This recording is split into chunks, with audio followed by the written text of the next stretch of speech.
The Room. Marcus Sullivan. Chapter 1. As Johnny boarded the streetcar, he couldn't help but think that San Francisco was a very beautiful city. One of the most beautiful cities he had ever seen.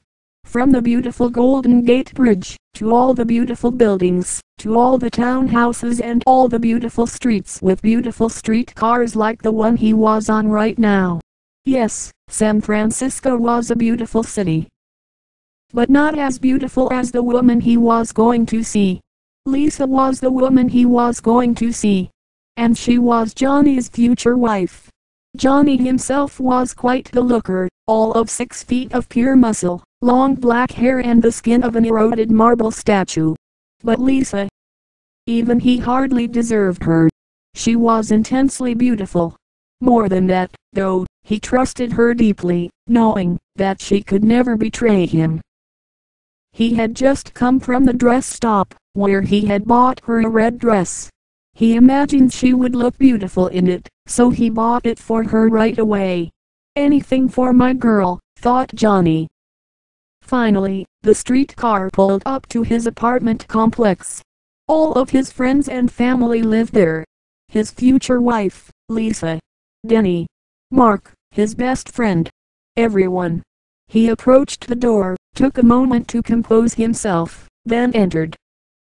"Hi babe," Johnny exclaimed, "I have something for you." Lisa, his beautiful future wife, smiled and rose from the couch. Wow, Johnny thought, she really is beautiful. She was wearing a blue shirt and skirt. Sexy, thought Johnny. "What is it?" she inquired sheepishly. "Just a little something." Johnny grinned, hiding the package behind his back. After a brief struggle, he handed her the box. She opened it with haste, throwing the wrapping every which way, revealing the radiant beauty of the red dress beneath. "Johnny, it's beautiful." "Thank you." She looked it up and down. "Can I try it on now?" "Sure, it's yours." Lisa grabbed him by his tie and reached in for a quick kiss. "You wait right here." Johnny grunted. "I'll try it on right now." Hum. She left to go try on the dress right now. Johnny sat on his couch. And he waited. Moments later, Lisa descended the spiral staircase that defined much of the room, the red dress clinging to her womanly curves. Johnny was floored. He had come to expect beauty from Lisa, his future wife, but this. "Wow, you look so sexy, Lisa," Johnny said. Lisa did a quick spin, showing off the dress. And her body. Wow, Johnny thought, she looks so sexy. "Isn't it fabulous?" she said. "I would do anything for my girl," Johnny said, his arms behind his head. Denny, a boy in his late teens, swung open the door. "Oh, hey guys." Johnny gestured over. "Oh, hey Denny." Denny walked over to the main living area, looked Lisa up and down. He couldn't help but notice how sexy she looked in that red dress. He felt bad for thinking it, but he wouldn't mind kissing her and telling her that he loved her. But Lisa was who she was, and besides, he could never hurt Johnny. "Wow, look at you," Denny said. Lisa smirked. "It's from Johnny." "Anything for my princess," Johnny said, then laughed. "Ha ha ha ha." "How much was it?" Denny inquired. Lisa frowned. "Denny, don't ask a question like that." Denny was confused by the statement. He was just curious how much Johnny had spent on the dress. Sometimes adults just didn't understand. "Nice to see you, Denny. I'm going to take a nap," Johnny said, rising from his seat.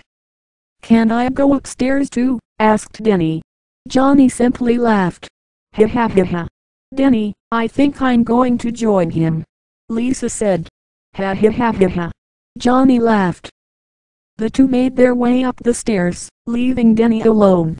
He produced an apple and took a bite. "Now this," he thought, "I wanna see." He too made his way the stairs. When he got to their bedroom, Johnny and Lisa were already throwing pillows at each other playfully, as they often did before lovemaking. Denny, without a second's hesitation, jumped in bed with them. Everyone laughed. "No, stop. Stop." Denny laughed. He didn't really mean it, of course. He wouldn't want to be anywhere but right here. Right now. He rolled off the bed softly, smiling at the two older lovers. "Denny, don't you have something else to do?" Johnny suggested gently. "I just like to watch you guys." Lisa sighed. "Oh, Denny boy," she said, stroking his hair. Denny smiled like a creep. "Denny, 2 is great, but 3's a crowd," Johnny said, and then laughed. "Ha ha." Lisa nodded subtly in agreement. "I get it," Denny said. "You guys want to be alone." "That's the idea," Johnny said. Lisa winked with her eyebrows. Denny was hurt deep. All he had ever wanted was to be part of the family. In every way. But he wouldn't let his hurt show. Not here. He'd play it cool, like he always did. "Fine," he said. "I have homework to do anyway." Lisa and Johnny smiled at each other. Denny, reading the hints, arose and headed for the staircase. "Bye, lovebirds," he said, creepily, as he left. "Bye, Denny," Johnny said. "Bye, Denny," Lisa also said. They watched, as he walked down the stairs. Going. Gone. Lisa turned to Johnny, led in, and kissed him tenderly. He kissed her back with an intensity that overwhelmed her limbs. She pushed him down onto the bed and threw a pillow at him. Johnny laughed. Ha ha ha ha. Moments later they were dancing, Johnny twirling her around, as he often did before sex. Oh Lisa, yes," he muttered. Johnny couldn't explain why he felt this way about Lisa. But he knew that it would be a shame to live in this world without her. She took off his tie and ran it through his hair, sexily. "There's nothing I wouldn't do for you," Johnny thought. They lit a bunch of candles and spread rose petals all over the bed, but not before they threw some more pillows around and danced a bit more. Lisa unbuttoned Johnny's shirt as he held the remaining rose. He felt his throbbing, wrinkled sex grow in anticipation. She rubbed him with the rose, but dropped it as he kissed her. "I would climb through the highest of mountains for her," he thought to himself. He ripped off her dress, then grabbed the rose and picked off its petals, one by one, dropping them gently over her body. Lisa was very wet now. He climbed on top of her, his penis sliding up and down her stomach. "Oh, God," they both moaned. He drove himself harder into her navel, his cock bouncing limply off her bulbous flab. "Yes." Johnny came all over his future wife's stomach. She looked down and smiled. That's how Lisa liked it, or at least, that's what she wanted him to think. He rolled over and fell asleep at once. Lisa, rose petals stuck to her back like semen stuck to a hooker, looked at Johnny. Disgust furrowed her brow. "That's it," she thought, "that's all I get?" Once again, it was the same old show. Johnny on top, humping furiously into her stomach, while rose petals were thrown about everywhere. She wanted something more. Something better. Chapter 2. Johnny awoke to the buzzing of his alarm the next morning. 6:28 it read. He usually set his alarm at random intervals to surprise him from day to day. He never understood people's tendency to set clocks at dull, boring times like 6 or 6:15 or 6:30. But then again, Johnny was no ordinary man. He turned off the alarm and sat up slowly, still basking in the pleasures of the previous night. He grabbed one of the roses from their love-making session and smelt it. It still smelled like love. He placed it delicately beside Lisa's still resting, still beautiful body, then left to get dressed. His buttocks rippled and twisted in the morning breeze. Moments later he was dressed for work, a sharp suit and tie. Before he left for the day, though, he always made sure to kiss Lisa, his future wife, goodbye. She was awake and lying on her stomach, clutching onto the rose, when he reached in to kiss her. "Did you like last night?" he asked. "Yes, I did." Johnny laughed. "Ha ha ha." Lisa looked into his dark eyes. "Can I get you anything?" Um, muttered Johnny. "I have to go now." Lisa smiled. "Okay. Okay, bye." "Bye," Lisa said. And with that, Johnny was gone. Lisa spent the next part of the morning getting ready for a lunch date she had with her mother. The two were still close. Her mother could be controlling, sure, maybe even a little manipulative, but she was still a woman wise beyond her advanced age. Lisa knew that, if there were ever a time when she needed her support for something, that her mother would be there with open arms and some kind words. Now was one of those times. A knocking came at the door and Lisa answered immediately. Sure enough, it was her mother. "Hi, Mom. How are you?" The mother and daughter embraced. Claudette was old and a lady. She had gray hair. "I'm fine." She grabbed Lisa's chin. "How are you?" Lisa was unresponsive. Evasive. Okay. She grabbed Lisa by the shoulders and walked her into the house. "Let's go to the couch and we will sit down." The two sat. "Now, what's happening with you?"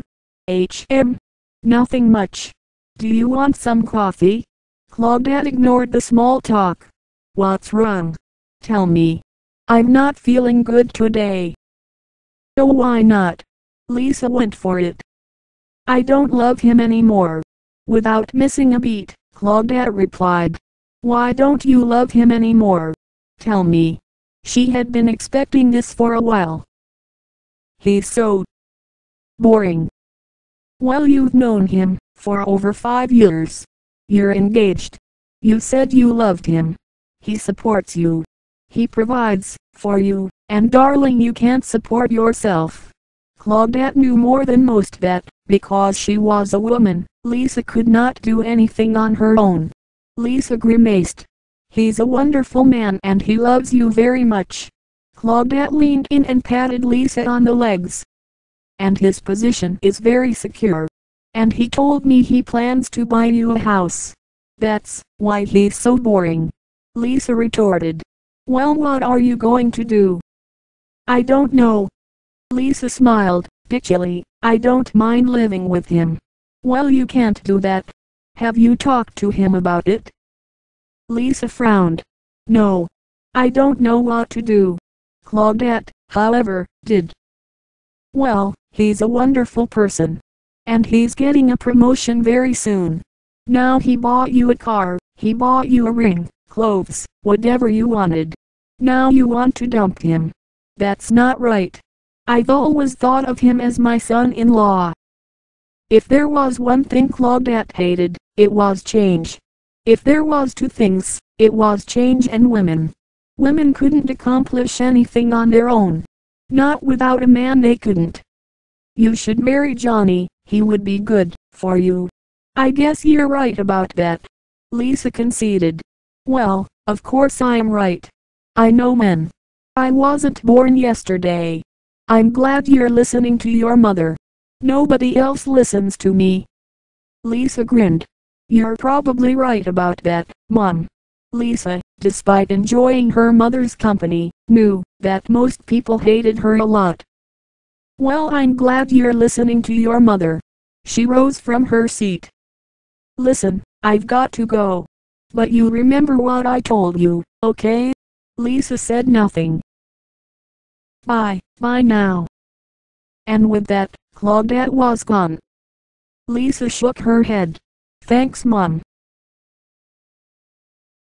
Moments later, Lisa was dialing her phone, sitting at a small table near an open window, the breeze fluttering in across her skin. On the table lay 2 framed photos of spoons.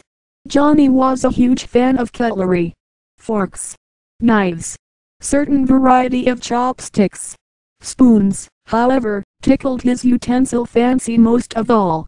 Framed photos of them littered the room. Add that to the reasons Johnny is so boring, Lisa thought, as she listened to the dial tone. Hello, the voice on the other end was Mark's, Johnny's best friend. He was handsome, his face covered in a handsome beard. He wore handsome sunglasses and drove his car. Hey baby, how you doing? Lisa purred. Oh, hey, how are you doing? Yeah, I'm very busy, what's going on? Mark liked Lisa fine. In fact, he'd noticed in recent days that she was very beautiful and looked great in a red dress, but he was at work, making good money, and that had to come first. I just finished talking to my mom. She gave me this big lecture about Johnny. Look, we'll talk about it later. I told you I'm very busy. Mark was right in the middle of some important work-related driving, and couldn't afford the time this call was costing him. We'll talk about it now. Whenever you say we'll talk about it later, we never do. I can't wait till later. I want to talk, right now. You owe me one anyway. Lisa was referring to the fact that 3 days earlier she had masturbated him to the point of climax, while Johnny was at work. Mark recalled the incident fondly. Okay, alright, what do you want to talk about? She's a stupid bitch. She wants to control my life. I'm not going to put up with that. I'm going to do what I want to do, and that's it. She paused. What do you think I should do? Well, why do you ask me? Mark said, choosing to ignore the complete contradiction in Lisa's statement. You know you've been very happy with Johnny. What do you want me to say? I mean, you should enjoy your life. Silence from Lisa's end of the call. What's the problem? Mark inquired. Maybe. You're right. Can I see you tomorrow? Mark didn't hesitate.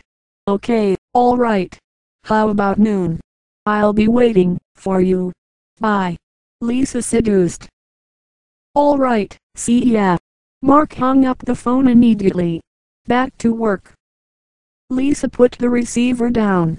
She also had some work to do. She had some candles, music, and a sexy dress to buy for tomorrow at noon. Chapter 3. As Mark rode the familiar streetcar to the apartment complex that was his best friend Johnny's and Denny's home alike, his mind was focused entirely on one thing. Lisa, the building's most beautiful and most sexy tenant. If she approached him again, as she had the other week, would he be able to resist? She was Johnny's future wife, and Johnny was his best friend. And yet, she was so beautiful. Why are you even doing this?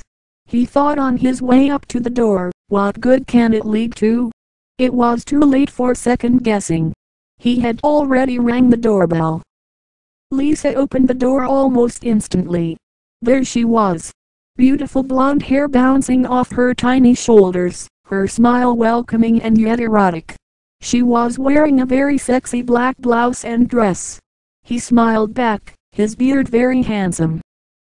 Hi, how you doing? He said. Fine. Come in. She grabbed onto his shoulder and gestured for the couch. She let her hand linger there far longer than it should under the company of friends. It felt warm. Good. Right. But this isn't right. Mark thought. Have a seat. She pushed him down into a sofa chair, rubbing his shoulders gently. Brushed her fingertips against his arms and up his back, gently massaging him. As she went, she made her way up to his face, bringing her hand over his beard. It rustled with her touch.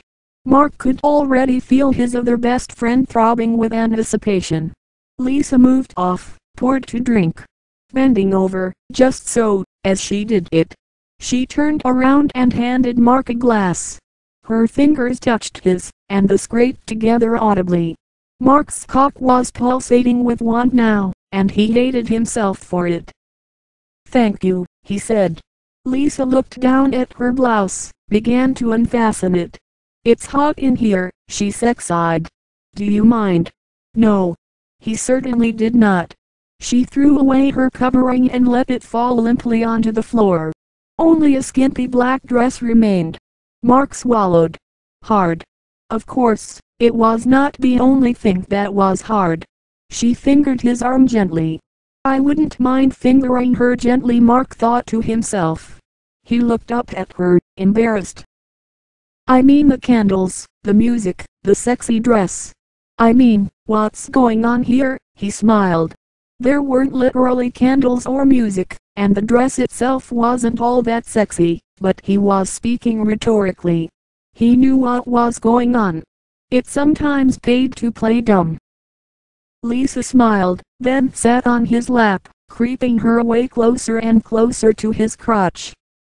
I like you, very much, lover boy, she purred, stroking Mark's handsome and manly beard.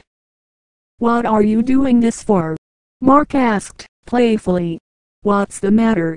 Don't you like me? I'm your girl.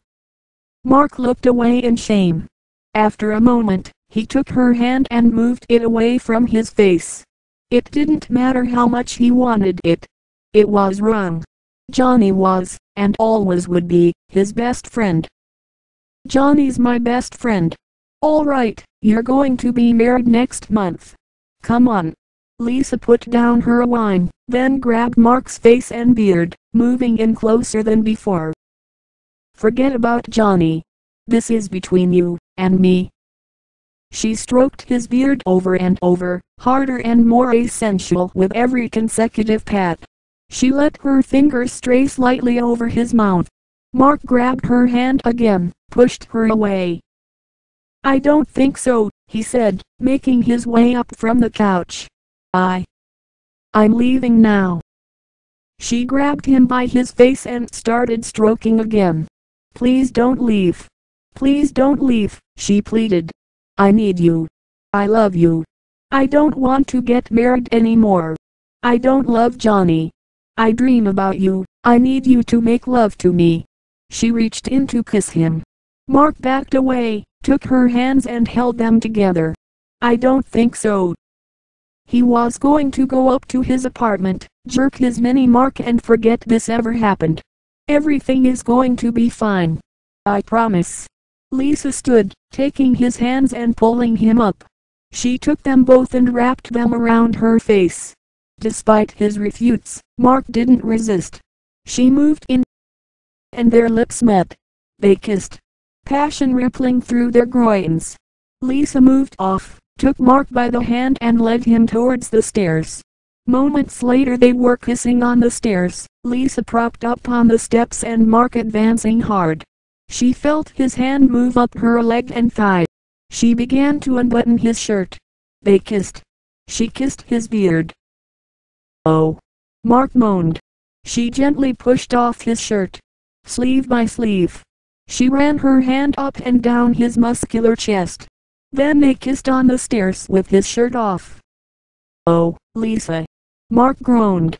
She felt down his back, putting her hand down the back of his jeans. She kissed his neck and he kissed hers. Then they started to dry hump on the stairs. Hard. He came within seconds. When they had finished, Lisa adjusted her dress and looked over at Mark. They held hands silently. He sighed. God. Why did you do this to me? He said, shaking his head. Lisa looked down at him sadly. He couldn't believe this had happened. Why? Johnny's my best friend.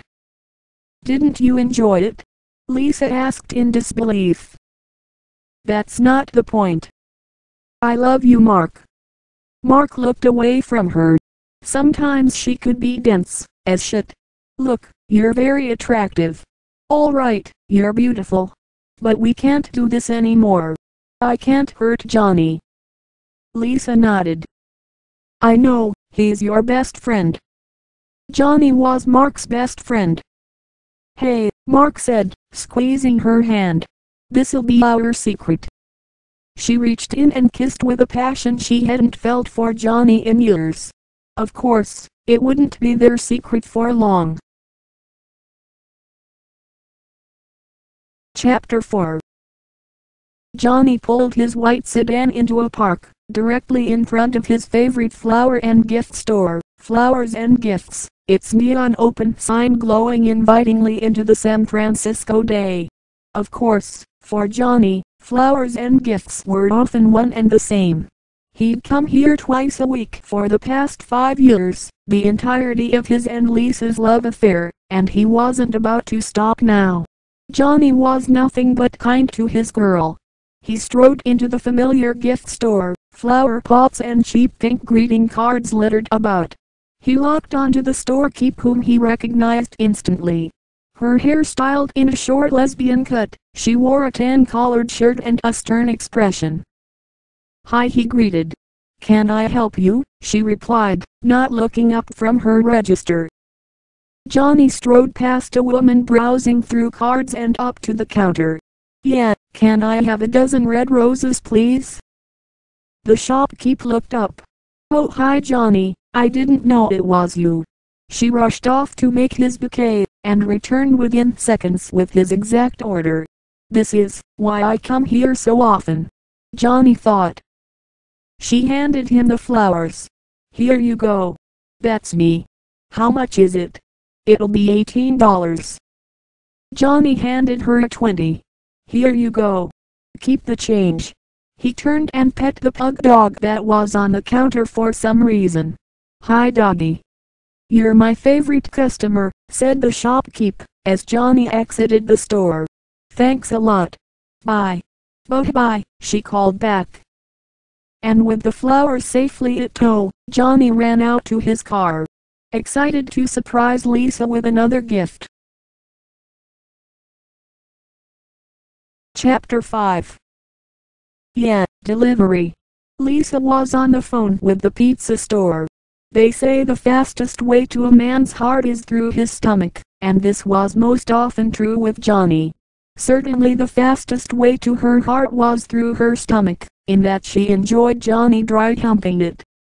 5554828, half Canadian bacon with pineapple, half artichoke with pesto and light on the cheese. "Thanks." She hung up and placed the phone near their framed spoon pictures. This was Johnny's favorite pizza. It'd have to be, if her plan was to go as planned. No sooner had she turned around from the phone did a ringing come at the door. Johnny wasn't supposed to be home for a few minutes. Who could it be? "Who is it?" Lisa commanded. "Denny," came the cheery, if not creepy, reply. She opened the door with a smile. He strolled in wearing a vomit gray shirt, his boyish hair parted down the middle. "Hi Denny, how are you doing?" "I'm fine," he replied, holding open the door. "What's new?" "Actually I'm really busy," she said, then realized she wasn't being much of a host and instantly added, "Do you want something to drink?" Denny frowned. "No thanks, I just want to talk to Johnny." He paused, looked Lisa up and down, then jumped back in faux shock. "You look beautiful today. Can I kiss you?" His smile radiated with perversion. Lisa didn't know it, of course, no one did, but Denny was high out of his mind. He had taken some drugs, hell, who was he kidding, a lot of drugs, and couldn't help himself but to come on to Lisa. She was so beautiful. "You are such a little brat." Denny shrugged. "I'm just kidding. I love you and Johnny." Okay. Johnny's going to be here any minute. You can wait, if you want." Denny had an appointment with a drug dealer, or he would have. I got to go. You'll tell him I stopped by?" Lisa nodded. "Of course I will." Denny nodded too, then slithered back out the door. Bye, Denny." And with that, Denny was gone. Johnny pulled into the driveway in his sedan. In between the flower store and his arrival home he had received some terrible news. He hoped the roses would help soften the blow. He swung open the door. Lisa was on the couch, reading. She looked up as he entered and smiled, rushing towards him. "Hi babe," he said, the flowers hidden behind his back. "These are for you." With pride smeared across his acid-burned face, he revealed the dozen red roses. Lisa smiled a fake smile. She had tired of the roses years ago. It was one of the things that made Johnny so boring, but she kept on with the charade. At least for now. Thanks honey, they are beautiful. She reached in and kissed him on his gravely cheek. He smiled. Did you get your promotion? Johnny's smile instantly vanished. This was the bad news. Nah, he said, and sat carefully on the couch. Lisa grabbed a vase and inserted the flowers, sitting down on an adjacent couch. The sofa seat was positioned directly in front of their television, entirely obscuring the view. Johnny preferred to read. You didn't get it, did you? She asked delicately. Johnny fumed. That son of a bitch told me that I would get it within 3 months. I could have saved them bundles. They are crazy. I do not think I will ever get it. They betrayed me, they didn't keep their promise, they tricked me and I don't care anymore. If there was one thing that angered Johnny, it was betrayal. Did you tell them how much you'd save them? Lisa asked. Of course. What do you have think? They have already put my ideas into practice. The bank saves money and they are using me and I am the fool. I still love you. Lisa lied through her warming grin. You're the only one who does.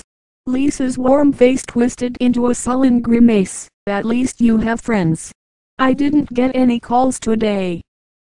Johnny listened thoughtfully. You're right, the computer business is too competitive. Johnny simply stared. He was never one to say I told you so. Do you want me to order you a pizza? Lisa asked. Whatever, I don't care.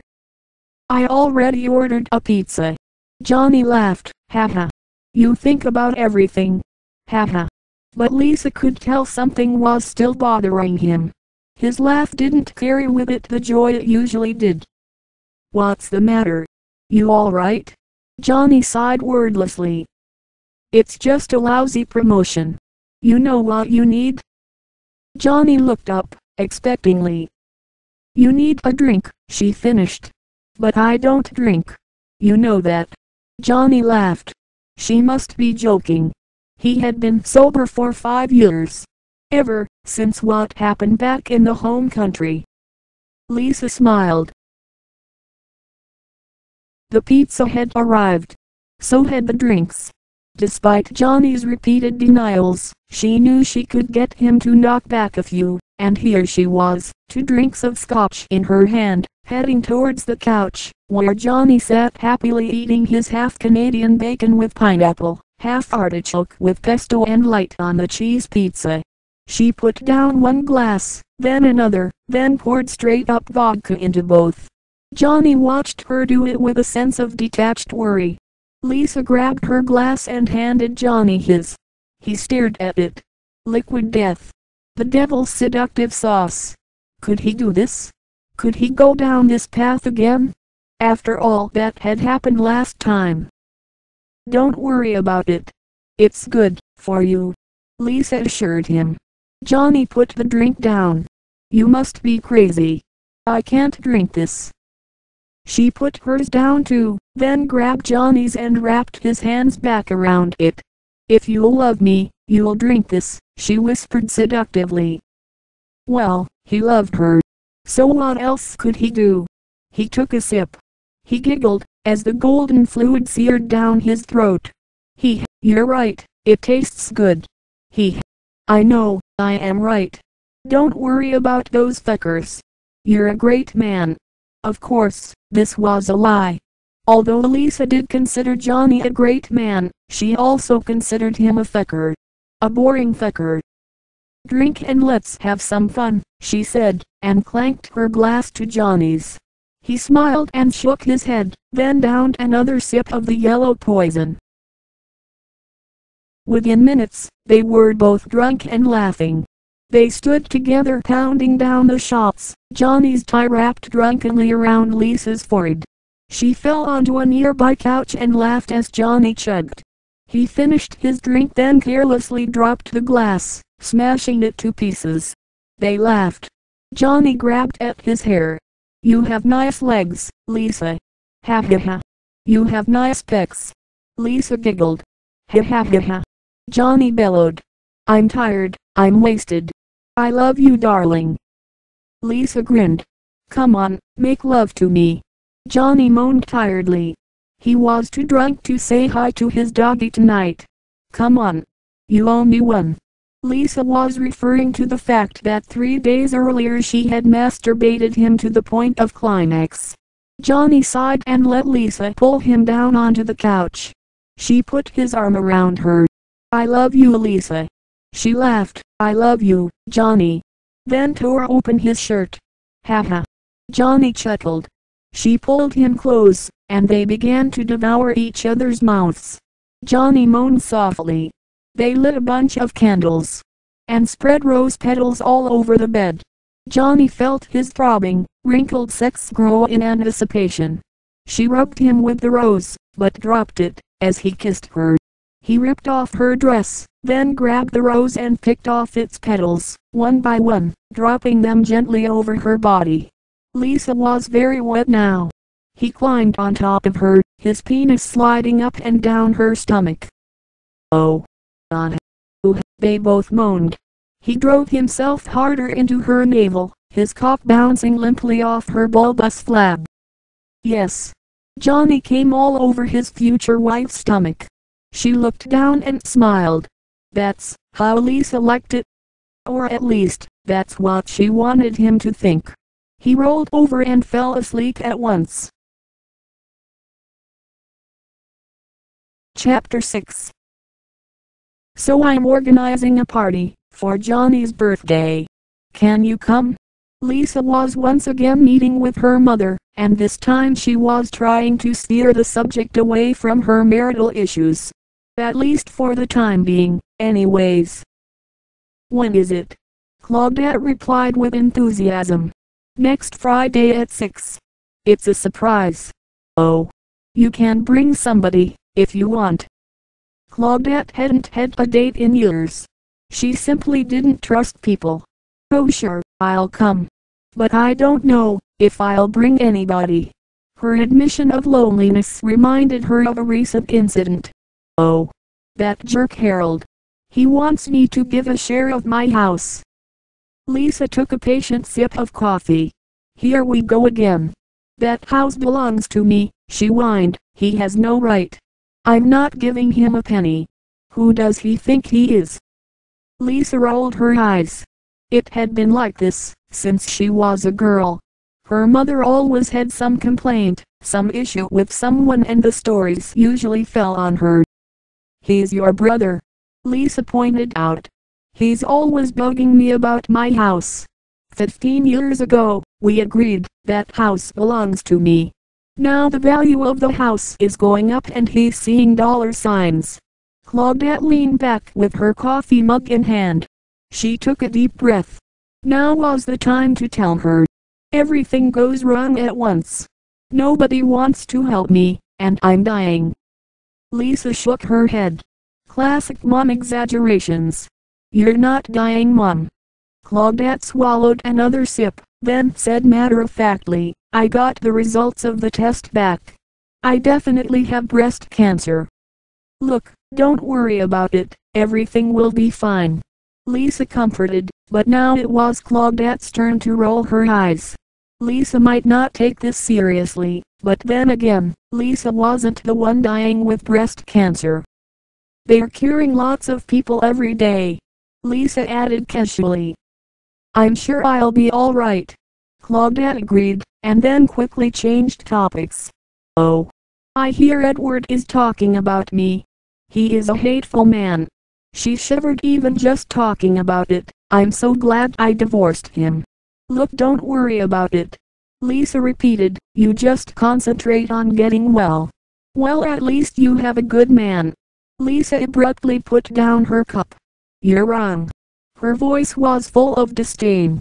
Mom, he's not what you think he is. He didn't get his promotion. Claudette scowled. No promotion? But the men at the bank said he would get it within 3 months. Lisa continued. And he got drunk last night. And he hit me. Those last words hit like breast cancer, but Claudette only had to think a moment to poke holes in the story. Johnny doesn't drink. What are you talking about? He did last night. And I don't love him anymore. Even if he had hit her, and even if she didn't love him anymore, it was Claudette's duty to remind her daughter that she was a woman, and that she could do very little on own. Johnny is your financial security. You can't afford to ignore this. Yeah, Mom. Can't I just talk to you later? She had had enough of this conversation. It was a bad idea bringing it up in the first place. She was going to do what she wanted to do, and that's it. Claudette shrugged her shoulders. You don't want to talk to me, she said with frustration. I just got done talking with a client and I have to get ready to meet him. She had just got off the phone talking with a man, and although he wasn't a client, she was getting ready to meet him. Can I just talk to you later? Claudette gave up. Okay. I will see you later. She put down her coffee mug and went for the front door. Before she left she made a little kiss and tapped Lisa on her nose. Even if sometimes they didn't get along, they were still mother and daughter. Lisa smiled. Bye-bye.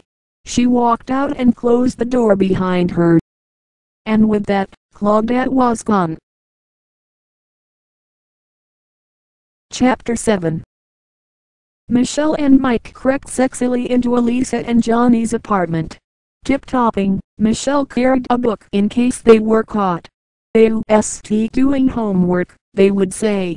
A flimsy excuse, sure, but an excuse nonetheless. You don't sneak into a friend's house to have sex without a backup plan. Mike carried a box of chocolate. How much time do we have? Michelle asked, her hand on Mike's muscular chest. He was short but beefy, his hair spiked. She was lean, thin. Together, they were electric. I dunno. A couple of hours. At least. Mike assured. Michelle laid herself down on the couch, and Mike joined her. Well, let's have some fun, she purred. Mike opened the box of chocolate. Did you know, he asked, playfully, that chocolate is the symbol of love? Michelle giggled to herself. She knew, of course. They'd known for months, that's why they always brought it on their love-making adventures. He grabbed a nugget and made for her open mouth. Carefully, she bent down on it and held it between her teeth. Mike leaned in, their lips touched and they chewed in unison, the chocolate melting and swirling between their tongues. She grabbed at him with passion. The chocolate done, he smiled and nodded, reaching for another piece. This time he placed it on chest, just above her breasts, then quickly proceeded to lap it up, kissing her tenderly in the process. Yum, she moaned in ecstasy. It's delicious, he mumbled, his mouth filled with caramel. He reached back in to kiss her. She pushed him back gently. Arms up, she commanded. Like a child waiting to get dressed, Mike shot his arms into the air. Michelle yanked off his sweater and tossed it aside, pushing his shirtless chest down onto the couch. He looked up at her with expecting puppy dog brown eyes. Slowly, she reached for her own piece of chocolate, then dropped it on his salivating tongue. This time he held it between his teeth, and they repeated their earlier kiss. Brown was smeared over both of their mouths and chests. Michelle turned their kiss into a downward motion and started heading toward Mike's crotch. Mike's face twitched and contorted with pleasure, eventually twisting into a huge, shit-eating grin. In fact, to an onlooker it might have looked as though he was literally eating shit. But no, not today. He closed his eyes and let Michelle work her magic. They had only just finished when an abrupt noise came from the door. It was Lisa and her mother, Claudette. The two had lost track of time in their chocolate-fueled erotic escapade, and hadn't realized it was time for them to return home. Mike raced to pull on his sweater, and in his confusion put it on backwards, the tag facing out. The couple stood at attention. Claudette jumped back, shocked. "Hello," she called out, then turned to Lisa. "What are these characters doing here?" Lisa giggled, but quickly caught on to the situation. "They like to come here to do their homework," she said, a wink in her smile. Good, Michelle thought. She remembered the cover story. What homework? Claudette clearly wasn't buying it. Lisa put a reassuring hand on her mother. "Mom, this is Michelle's boyfriend, Mike." Mike put out his hand, but Claudette simply rolled her eyes and didn't budge. "Mike," Lisa groaned, "this is my mother." "It's a pleasure to meet you," Mike offered. Claudette sighed and shook her head. Mike took the opportunity to head for the door. Michelle agreed, then followed after her boyfriend. And with that, Michelle and Mike were gone. Claudette rolled her eyes again. She didn't understand the way her daughter lived her life, never would. She considered bringing up but thought best of it. She was too tired. Instead she simply went for the couch. When she sat she let out a sigh of relief. "All that shopping wore me out." No sooner were the words out of her mouth than a boy she hadn't remember seeing strolled in through the front door. He had shaggy brown hair and looked like a lanky creep. "Hi Lisa," he said. "Hey, Denny." Lisa greeted back. She turned to her mother and gestured. "Denny, this is my mom." "Mom, this is Denny." Denny smiled at her. "How many people come in and out of this apartment every day?" she asked. It seemed to her that the room was a revolving door of useless, disconnected encounters with a random assortment of characters that were only loosely related to her daughter and her troubles. "This is worse than Grand Central Station." Denny simply shrugged, then shook his head, confused, at Lisa. "I just need to borrow some sugar." "Help yourself, Denny," she offered. "I also need a cup of flour and a half a stick of butter." Denny was making meth brownies with the drugs he had just bought, and the recipe on the internet listed those ingredients. "Doesn't your home have a kitchen?" Claudette asked, as much out of confusion as out of annoyance at the young boy. Denny held up his arms in defeat. "I'll come back later." He turned and went straight out the door, which hadn't closed since he'd entered. And with that, Denny was gone. Lisa walked towards her mother, shooting her a harsh look. Claudette replied with her customary roll of the eyes. Lisa sat on the couch beside her. "Tell me," Claudette asked, "what does Denny do?" Lisa had been waiting for someone to ask this very question for what seemed like an eternity. Any trace of her earlier resentment was erased, as she geared up to tell the story. She launched straight into it. Johnny wanted to adopt Denny. It's really a tragedy how many kids out there don't have parents. When Denny turned 18, Johnny found him a little apartment here in this building and he's paying for it until he graduates from school. She paused, momentarily overwhelmed by the sincerity of Johnny's generosity. Johnny really loves Denny, even though he doesn't say it much. He's like a father figure to him. "I told you, Mom. Johnny is very caring about the people in his life. And he gave Denny his own set of keys to our place." Claudette frowned. She couldn't put together how Lisa, even though she clearly thought Johnny to be a good man, was plotting against him. "Please, don't hurt Johnny," she said firmly. Lisa's beaming features darkened. She knew that her mother was right from a logical perspective. "Now, if you don't love him, so be it. But you should tell him." Mike came bursting into the room. Running and out of breath, he went straight for the couch. "I forgot my book." He grabbed the decoy book that Michelle had brought. But it was only that, a decoy. The thing he had really came back for was currently in Claudette's hands. "What is this?" she said, spreading out his black underwear. Lisa giggled to herself. "Oh, that's nothing," Mike said, quickly grabbing the undergarment and bolting out as fast as he had come in, shutting the door behind him. The two women couldn't help but laugh to themselves. "Homework?" Claudette exclaimed sarcastically. Don't worry about Lisa said through laughs. Claudette put her hand on Lisa's wrist. If I were a burglar, you would be my best friend. Look, I don't want to talk about it, Lisa said with a dismissive smile. You know I worry about you. Claudette looked her daughter in the eyes. She didn't seem to get it. Oh, I have to go home. Okay, Mom. Claudette made a kiss and tapped Lisa on her nose, their little goodbye, since Lisa was a little girl. Bye-bye. And with that, Claudette was gone. Lisa fell onto the couch, exasperated. Oh my God, she sighed to herself. This whole thing was getting increasingly repetitive and difficult to continue through, she thought. Chapter 8. The roof air flowed through Denny's hair, as he dribbled his basketball in solitude. The rippled leather of the ball felt good to his fingers. He liked to come up here to think sometimes, especially when he was high. It felt right to be high up, literally, on the roof of the building, when his spirit was high off of drugs. Speaking of drugs, the door to the roof suddenly swung open, and just as quickly banged shut. A man in black tank top, black Adidas pants and a black cap stood menacingly at the entrance. Denny knew him instantly. It was Chris R., the drug dealer he'd been buying from. And he knew why he was here too. Denny was late on a payment.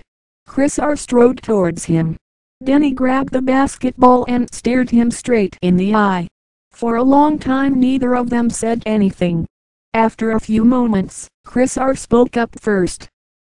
Hi, Denny, he grumbled.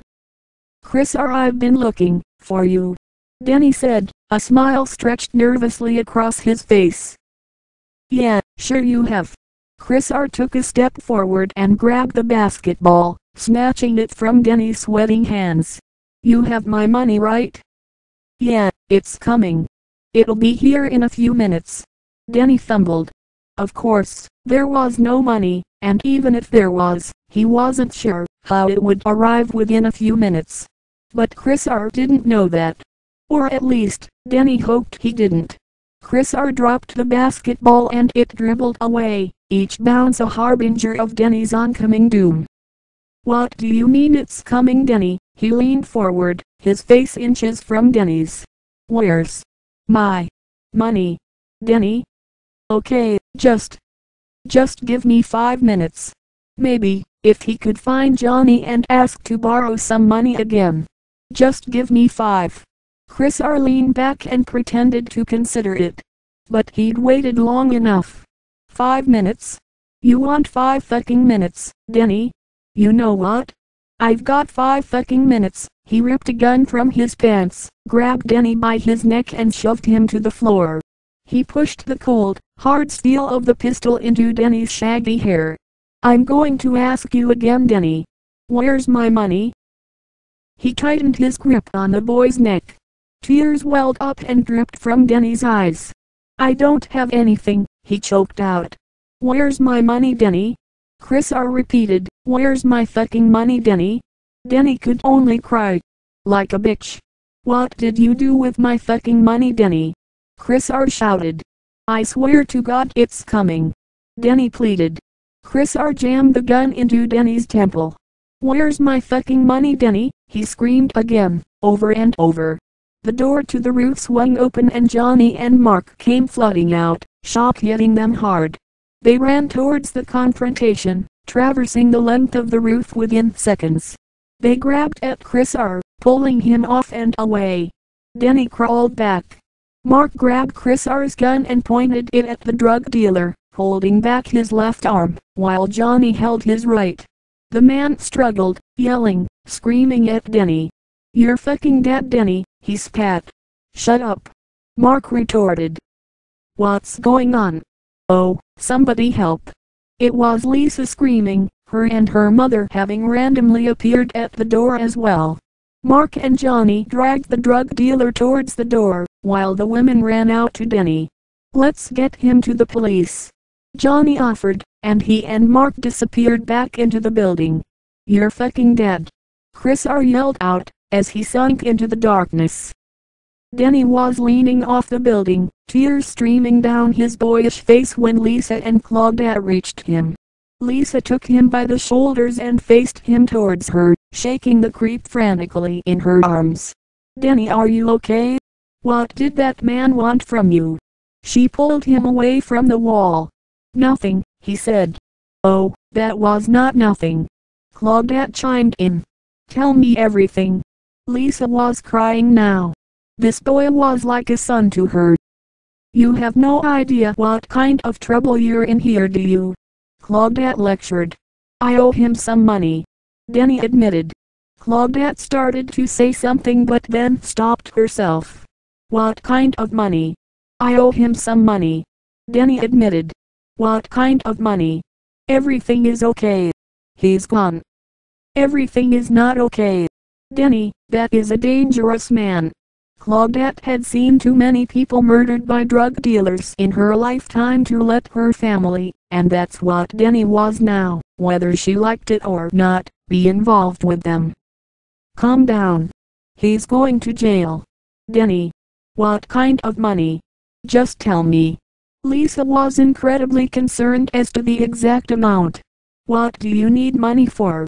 Claudette began, but Lisa interrupted. "Mom, please. Denny is with me and Johnny," she screeched. "A man like that, with a gun. My God." If Denny wasn't crying from Chris R's attack, he was certainly crying from this barrage. "Denny, look into my eyes and tell the truth. We're your friends," Lisa pleaded. Denny took a deep breath. "I bought some drugs off of him. Things got mixed up. I didn't mean for this to happen."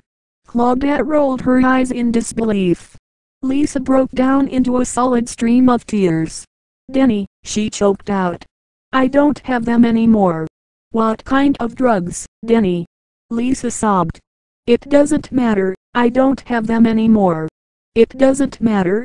Claudette said. "How in the hell did you get involved with drugs?" "Mom," Lisa tried to interrupt, but Claudette continued. "What? Were you giving them to him, selling them to him? Where did you meet that man? What kind of drugs do you take?" Lisa screamed at him. "It's nothing like that." Denny tried to explain, but "What the hell is wrong with you?" Lisa shook Denny violently in her frenzy. "I just needed some money to pay off some stuff," he lied quickly. "How much do you have to give him?" Lisa pleaded.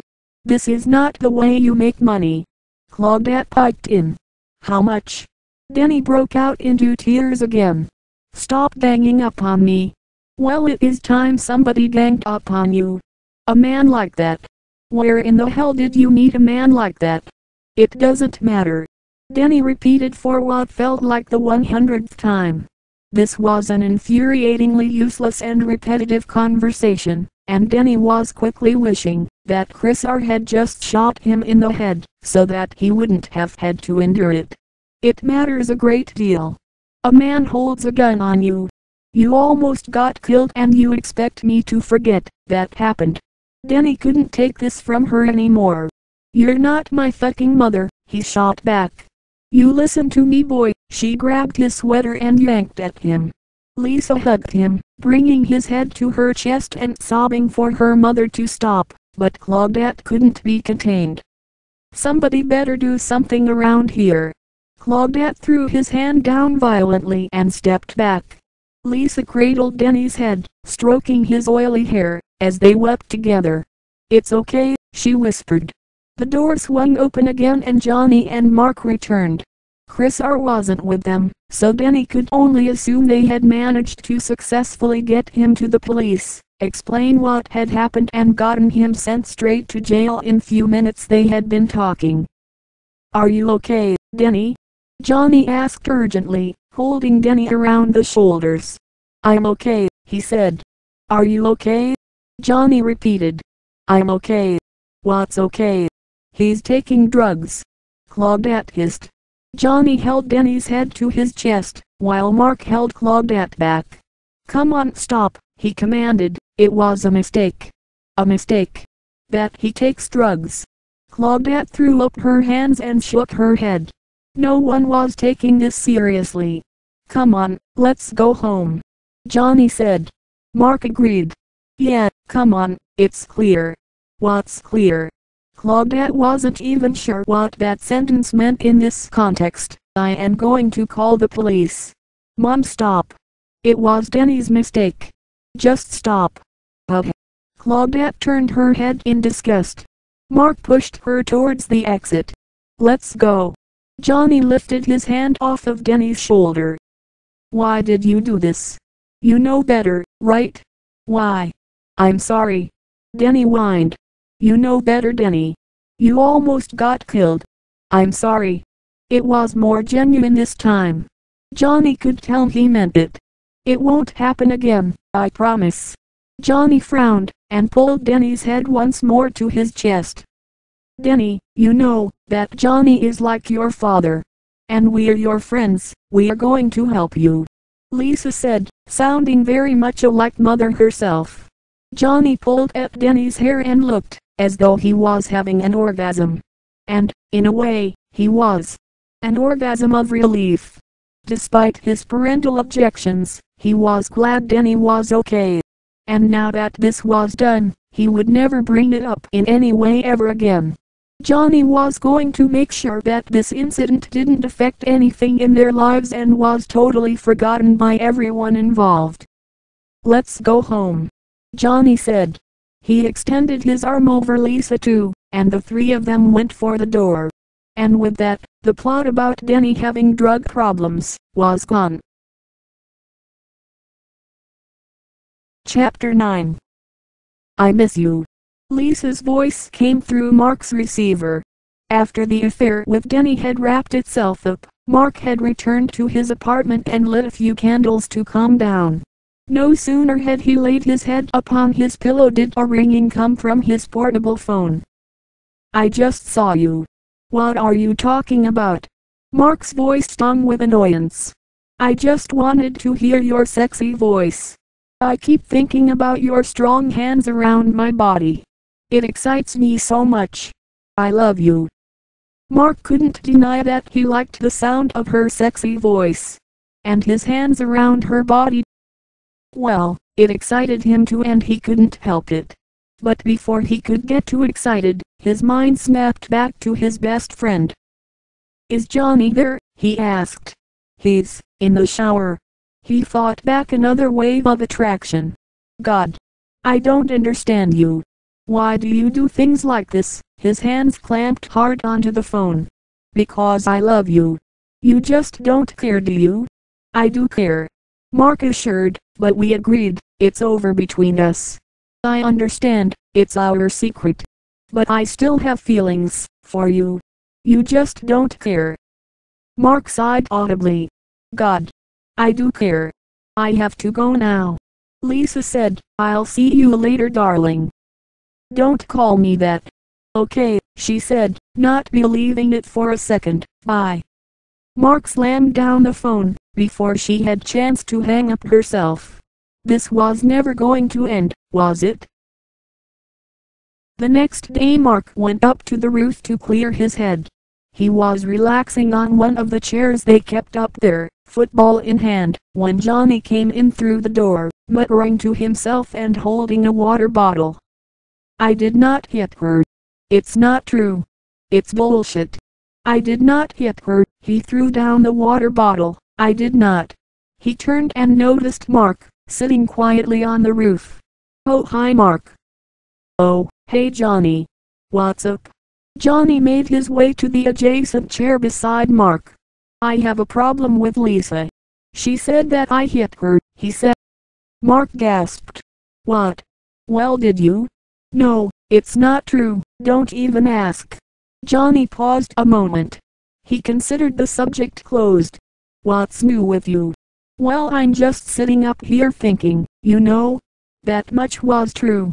Of course, he couldn't tell Johnny the specifics of what he was thinking about, but maybe he could still depend on his best friend's guidance to help him through this mess with Lisa. "I have a question for you." "Yeah," Johnny invited. "Do you think girls like to cheat like guys do?"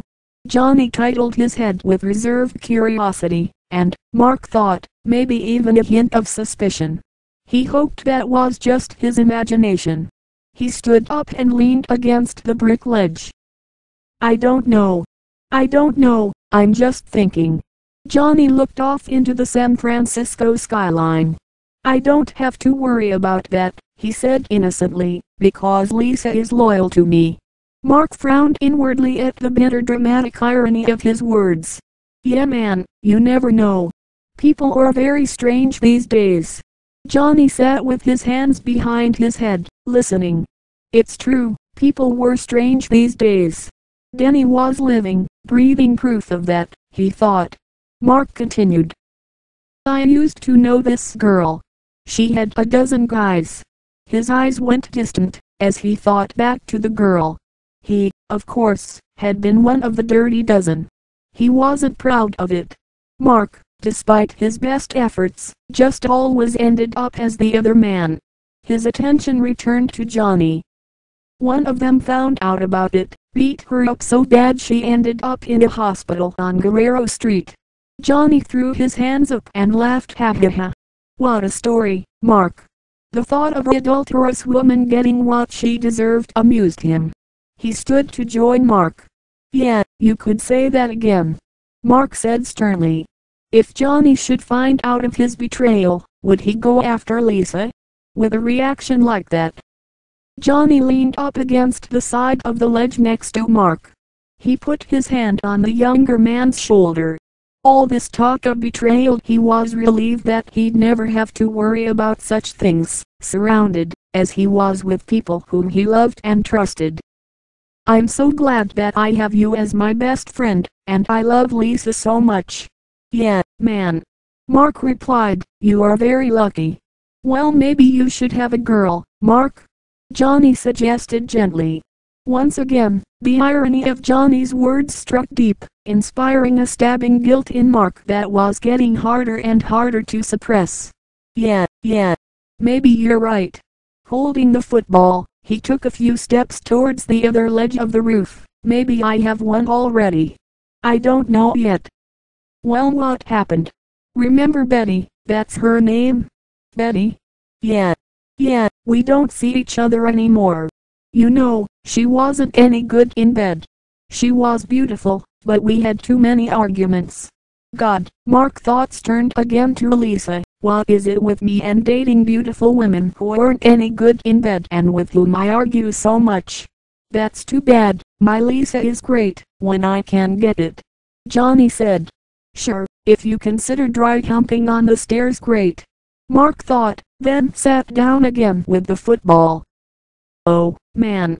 I just can't figure women out. Sometimes they're just too smart. Sometimes they're just flat out stupid. Other times they are just evil, Mark said, and of course, Lisa was all three. It seems to me you are the expert, Mark, Johnny exclaimed excitedly, sitting down once again beside his best friend. No, Mark said, smiling at his best friend's naivety, definitively not an expert, Johnny. Johnny noticed something in Mark. Something he was holding back perhaps? Some secret? Their talk had been exceedingly vague. What's bothering you, Mark? Johnny asked. Mark looked at Johnny a moment, guilt plaguing at him. Abruptly he stood and went for the door. Nothing, man. Johnny quickly chased after him. Do you have some secret? He slapped a hand on Mark's shoulder and turned him towards himself. Now he was sure something was wrong. Forget it. Come on, forget it. Mark dodged. Why don't you talk? Is it some secret? Come on. Johnny grabbed the football out of Mark's hands. Forget it. Talk to you later. Mark couldn't be stopped. He went for the door. Johnny threw the football in the air and caught it. Well, whatever, he muttered to himself. Mark charged past Denny, who himself was on his way to the roof, and they exchanged a hurried glance. Denny smiled, but Mark couldn't be bothered. He descended into the building and was gone. Denny walked out onto the roof, shaking his head in confusion. He noticed Johnny on one of the chairs, tossing the football, and walked over. "Oh, hey Johnny," he said. "Oh, hey Denny, what's up?" Johnny replied. "What's wrong with Mark?" the boy asked. Johnny smiled and laughed. "He's cranky today. Haha. Girl trouble I guess." "It must not be that bad then," Denny thought. "What's new with you?" Johnny prodded. "Nothing much," he said, then leaned up against the brick of the wall. "We still going to the movie tonight?" "Sure, we are." "What kind of movie are we going to see?" Johnny caught the football and held it for a moment. "Well, we'll see." He threw up at the ball and caught it. "Denny, do not plan too much. It might not come out right."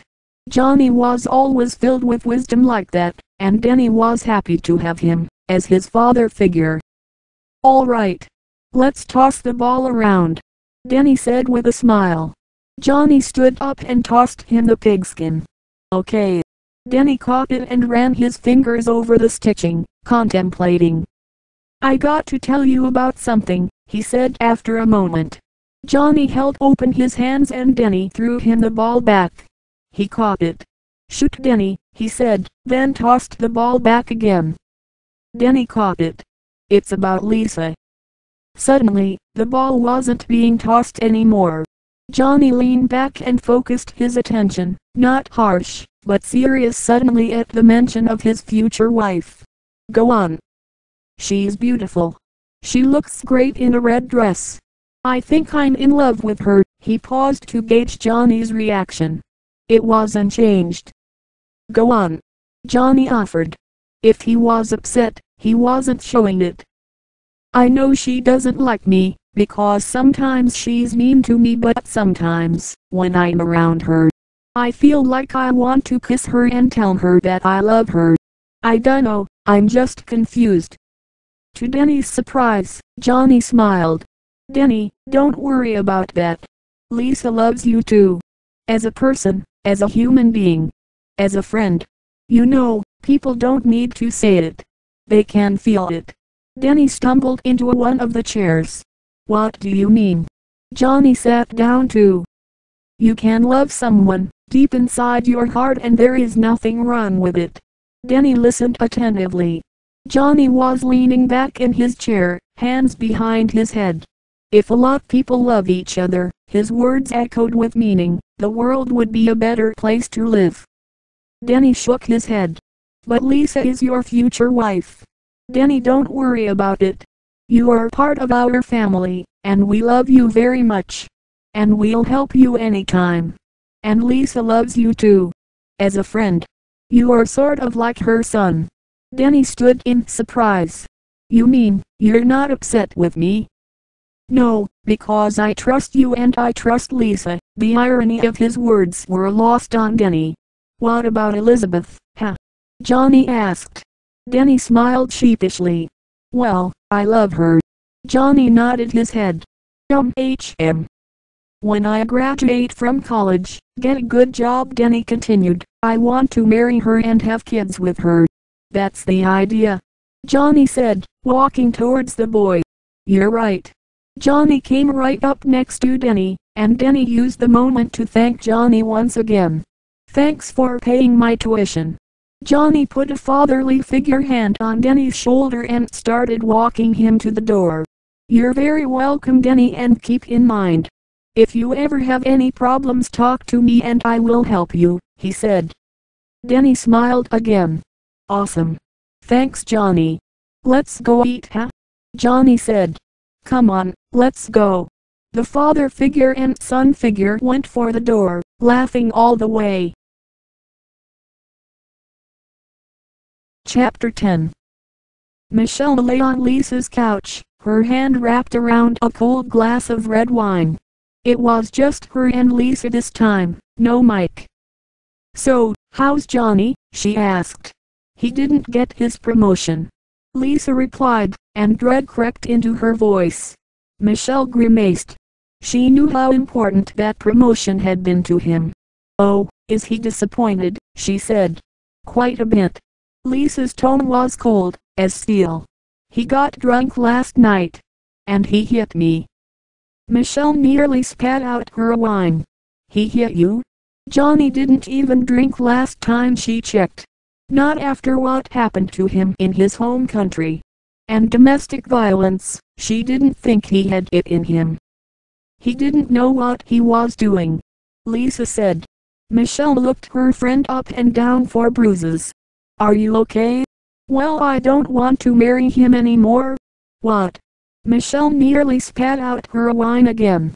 Like her boyfriend Mike, this was coming so fast. Johnny's okay, Lisa said, putting down her wine, but I found somebody else. Michelle giggled. Lisa, this isn't right. You're living with one guy and you're sleeping with another guy? Lisa looked at Michelle with sad, sunken eyes. I'm doing what I want to do. Who is he? Despite her repulsion at the idea, Michelle couldn't help but ask. Lisa grinned. His best friend. And he lives in this building. Michelle's eyes nearly shot out of her head. I can't believe you're telling me this. It's Mark, isn't it? Lisa nodded and reached for her wine. Michelle let herself have another giggle, then softened her tone. As a friend of both Johnny and Lisa, she couldn't let this go by without comment. Lisa, you know, you're just thinking about yourself. Somebody's going to get hurt. You've got to be honest with Johnny. A lump in Lisa's neck began to bulge out. It was a tic she'd had, since she was a child, triggered by intense guilt or stress. Like an alien struggling to burst its way from her neck, it resembled a disgusting mobile tumor. She hoped Michelle wouldn't notice. I can't do that. He would be devastated, she said. Well, if you care so much for him, why cheat on him? Lisa paused a moment, struggling for the words that would excuse her actions. They didn't come. Look, I really don't know what to do, she said finally. I love Mark. I don't have any more feelings for Johnny. Michelle sighed. Johnny is so excited about this wedding. I know. Lisa grumbled. You've got to tell Johnny.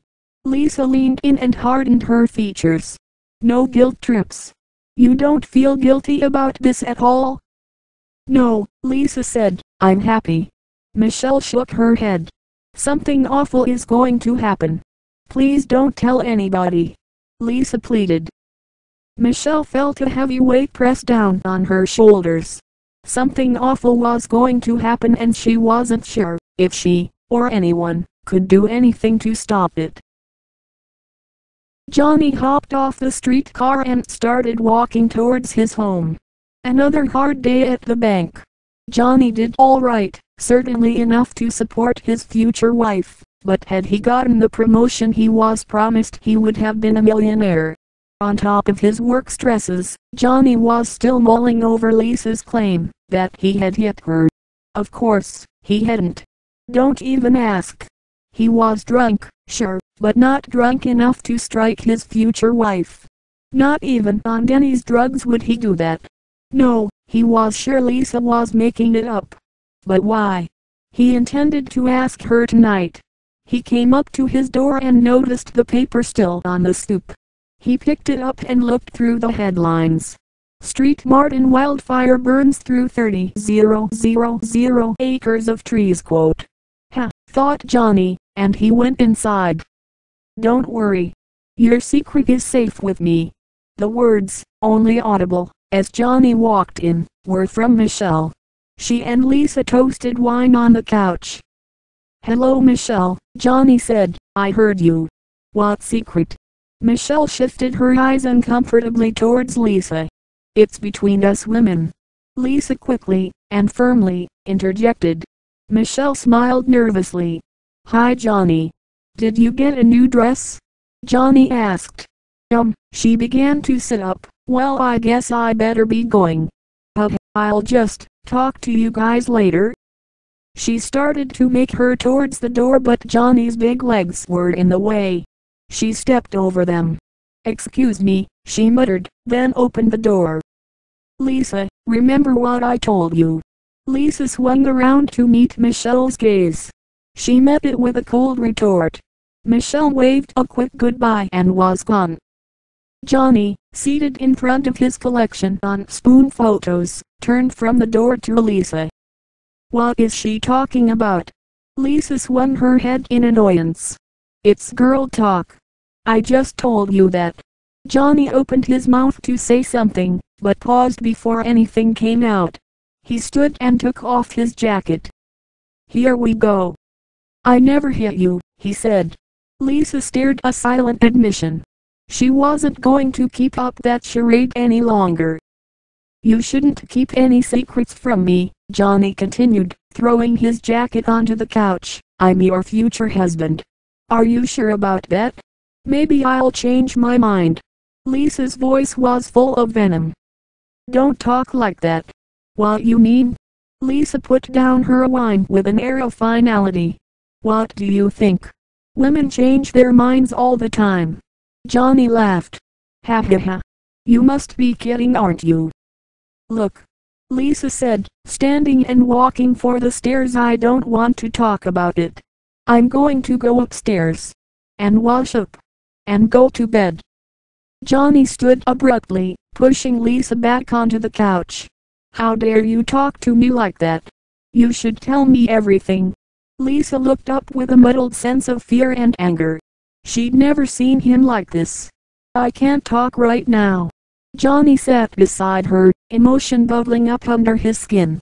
Why, Lisa, why? Please talk to me. Please. She simply looked away. You are part of my life. You are everything. I could not go on without you, Lisa. Lisa shook her head. This had gone on far enough. You're scaring me. She started to stand. Johnny pointed a finger into her shoulder. You are lying. I never hit you, he said, then suddenly pulled at the air with his giant fists, exclaiming with all his considerable might.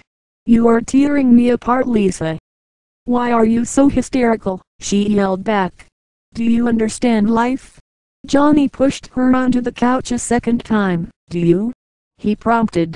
She stared, defeated, then got up once more, heading for the stairs. Johnny watched her go with regret. She took a few steps up, then turned to face him. Don't worry about it. Everything will be all right, she comforted. You drive me crazy, Johnny said. But it feels all right, he thought just to himself. Good night, Johnny. Don't worry about it. I still love you, he called out after her, as she ascended the spiral staircase. Good night, Lisa. She took the last few steps up the stairs, and was gone. Chapter 11. Johnny was returning home after another long day at the bank. Today, he would take a route that would lead him through a few alleyways. He was still upset about the night before, and didn't want to confront Lisa right away. The sight of the red bricks and silver garbage cans seemed to match his ever-darkening circumstances. A voice came from behind him. Johnny recognized it instantly as Michelle's boyfriend, Mike. Hey Johnny, what's going on, man? He said. The two embraced in greeting. Oh hi Mike, what's new? What's going on, man? Actually, Johnny, Mike started, I got a little bit of a tragedy on my hands. Johnny nodded for him to continue. Me and Michelle. We were making out, at your place.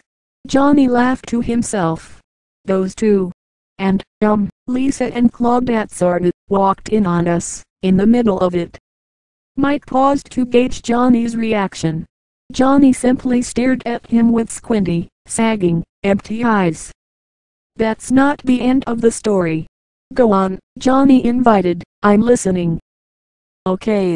We are going at it, and I get out of there as fast as possible. I get my pants. I get my shirt.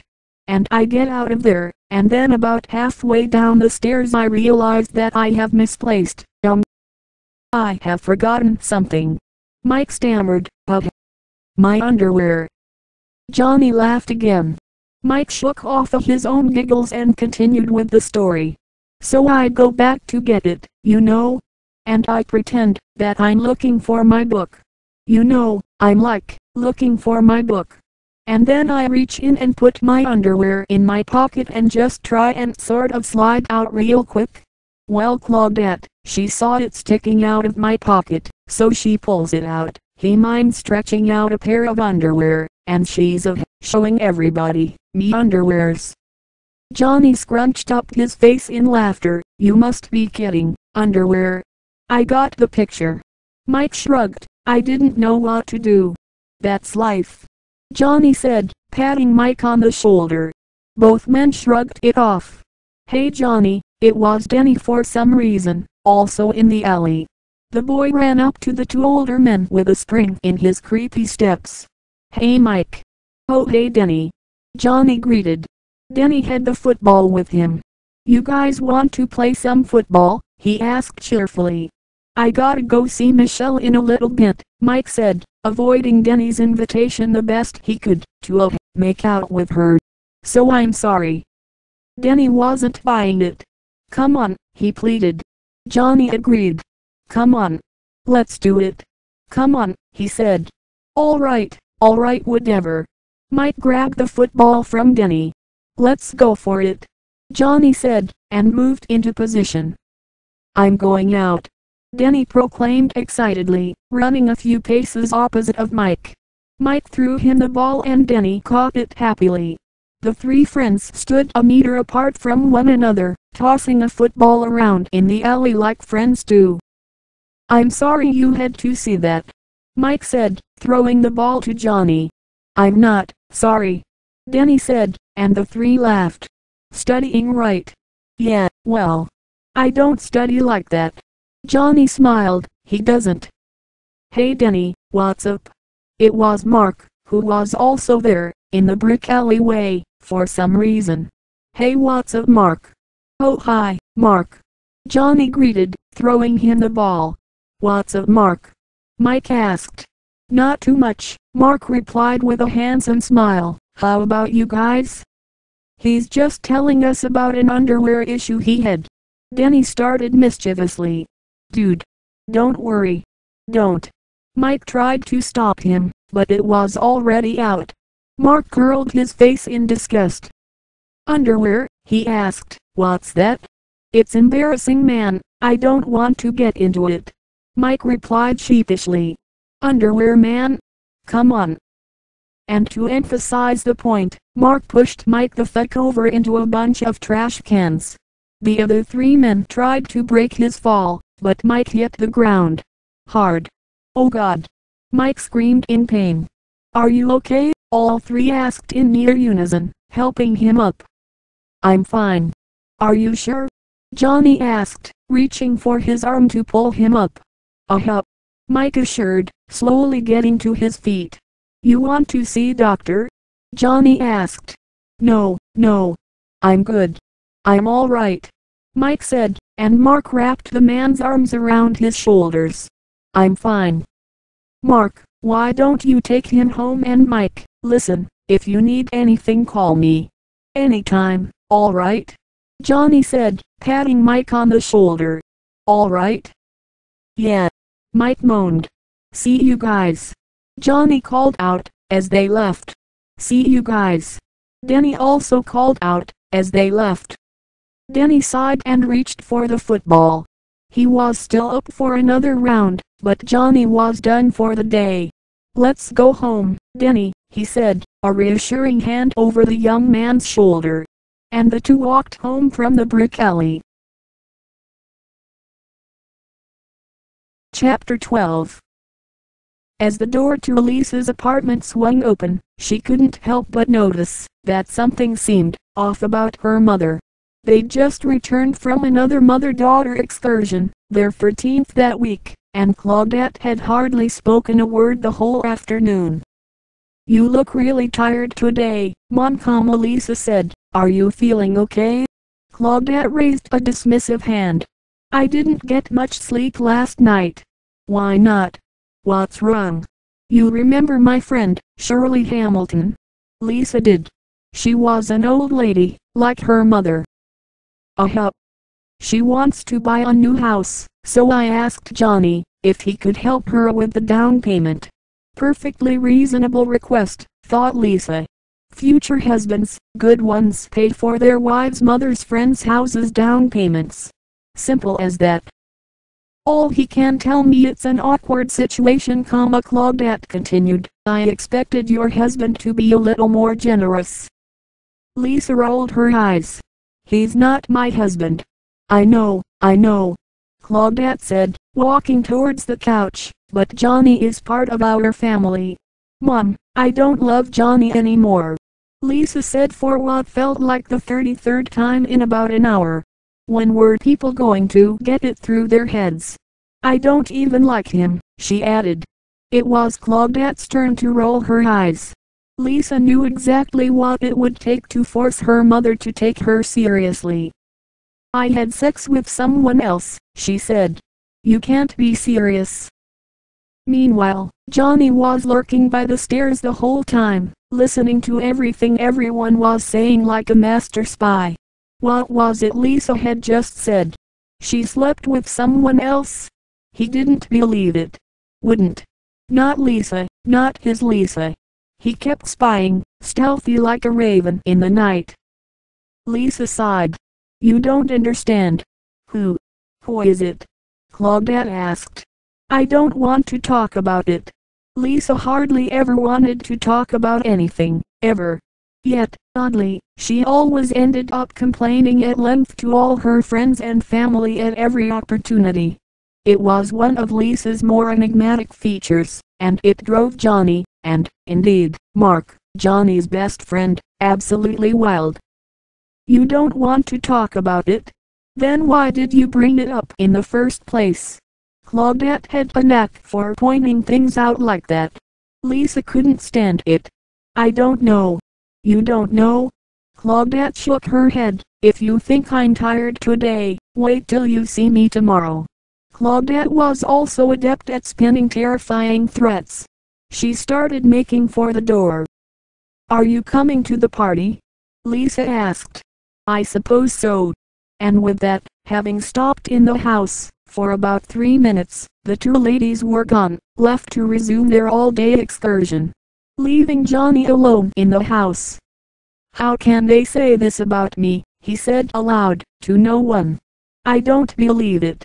I show them. I will record everything. He couldn't believe that Lisa would ever be unfaithful to him, but if she was, he needed to know for sure. And there was one bulletproof way of finding out. He made his way, slyly for some reason, over to the phone. From out of his pocket he withdrew a massive tape recorder and began to carefully connect it to the phone line. Johnny always kept the recorder at close reach in case a situation like this might arise, as it did once in the home country. Slowly he connected the wires. Red to red, yellow to yellow, green to blue. He realized his mistake with the green wire and connected it to the green socket. The blue wire then went into the blue socket, as it should have all along. The wiring complete, he replaced the shell of the machine, so as not to arouse suspicion. He took a tape from his shirt pocket and placed it in. A quick check, and it was hidden under the table. He adjusted the books and plant on the table, ensuring it was just as he had left it. There. It was done. He would record everything. With that, Johnny smiled a sneaky smile and crept up the staircase, awaiting Lisa's return. Chapter 13. Johnny sat and poured himself a glass of water. I don't understand women, do you, Peter? Peter, who was a psychologist and one of Johnny's closest friends apparently, sat next to Johnny. He had Harry Potter glasses and looked like a sweaty intellectual. No man does, he said through a shrug. What's the problem? They never say what they mean, and they always play games, Johnny said, placing the water pitcher on the floor. Okay. Peter said, what do you mean? I have a serious problem with Lisa. I don't think she is faithful to me. In fact, I know she isn't. Lisa? Are you sure? It didn't come as too much of a surprise to Peter. She'd tried to make it with him too. But Peter was gay and he'd refused her. He was putting up the front of shop now for Johnny's benefit. Yeah, I'm sure. Johnny said, sadly, I overheard a conversation with her and her mother. This is Lisa we're talking about? Peter feigned disbelief. I don't know what to say. But you are a psychologist. Do you have some advice? Johnny always found Peter, being a trained psychologist, to be full of wisdom. This wasn't the first time he'd come to his friend as an unofficial patient. Peter stood up. It's a complicated situation, Johnny. I mean, you're my friend. I don't want to get between you and Lisa. He already gone down that road. And lost. Look, if you want to, you should confront her. I can't confront her. Johnny shot back. I want to give her second chance. After all, she's my future wife. You know what they say. Love is blind. He took a sip. You got a lot of faith in Lisa. Sometimes, life gets complicated. The unexpected can happen. Peter paused to consider his words. When it does, you just gotta deal with it. This was why Johnny kept Peter around. He always had generic, arbitrary advice for any situation. A ringing came at the door. Did you hear the door? Peter asked, referring to the ringing at the door. Johnny shrugged. Yeah. He placed his glass down and went to open it. Oh hi, Mark. It was Mark, Johnny's best friend. Come in. Oh hi, Johnny. Hey Peter. We're just talking about women. Johnny said, sitting back down. Women, man. Women just confuse me. Mark said, letting out a sigh, as he sat down. I have a girl, but she's married. I mean, she's very attractive, it's driving me crazy. Even though bringing up his affair in front of Johnny was risky, he really needed guidance. Guidance that he hoped that Peter, trained psychologist, could provide. Why didn't you mention this before? Peter inquired. I mean, is it anyone I know? Nah, man. You don't know her. Can I meet her? Johnny asked like a creep. Denny was beginning to rub off on him. I don't think so. It's an awkward situation. You mean she's too old, or you think I would take her away from you? Johnny joked. Everyone laughed. Good joke. Women who are too old are gross. Friends stealing women, doubly so. I have my own problems. Johnny said. Tell me about your problems, Johnny. Peter sat down himself. As much as Johnny benefited from Peter's experience as a psychologist, he also hated it for some reason. Peter, you always play psychologist with us. Look, I'm just your friend. I'm just worried about you. Lisa's teasing me about whether we are going to get married or not. And we didn't make love in a while. And I don't know what to do. Mark took all this in and a sudden surge of guilt flooded him. Were Johnny's problems somehow his fault? You never really know, Peter said. I mean, look, you should tell her about your feelings, okay? You shouldn't hide them. You two have been together forever. You can work out anything as long as you talk about it. Not always. Johnny retorted. People are people, sometimes they just can't see their own faults. Johnny smiled. Once again, Peter always knew the perfect clutched truism to boost his spirits. Mark felt the topic was dangerously close to his affair with Lisa, so he spoke up. Hey, I'm thinking of moving to a bigger place, man. I'm making some good money. Peter didn't seem to take the hint. Look, you should tell her the truth. I mean, you're in this for your girl, right? Yeah, right, Peter. Ha ha ha. Johnny laughed. Is she getting a divorce, Mark? You guys are too much. Mark quickly changed the subject again. Hey, are you running Bay to Breakers this year? I am, sure. Johnny said. Peter wasn't as enthusiastic. I'm not doing it this year, he said, standing and walking towards the mantel. Chicken, Peter. You are just a little chicken. Johnny said, and then he started chirping. Cheep cheep cheep cheep cheep cheep, he howled wildly. Who you calling chicken? I just don't like all the weirdness. There's too many weirdness there. Peter stammered. Johnny, who had just stopped chirping manically, didn't know what he meant by weirdness. Quote, I don't mind. Mark, remember the one with big tits? The blondie one? No, how about the one with the bridal gown with the sign? Oh yeah. Johnny laughed. Will you marry me? Ha ha ha. I thought I would take her up on it. Ha ha ha. I never ate so much. Mark said. Yeah, the barbecue chicken was delicious rice. Johnny agreed. That's exactly my point, you're both weird. Peter said, sitting down again. You guys want to play cards? No, we can't. Johnny said, I expect Lisa any minute. Lisa had a strict no card playing policy. Hey come on, man. Who's the king of the house? Mark said. Certainly Johnny didn't respect Lisa's wishes above his own. Yeah, this is what she's like, before you get married. Peter said, speaking, how did you ever meet Lisa? You never told us. Oh, that's a very interesting story. Mark and Peter leaned into what was sure to be an extremely worthwhile story.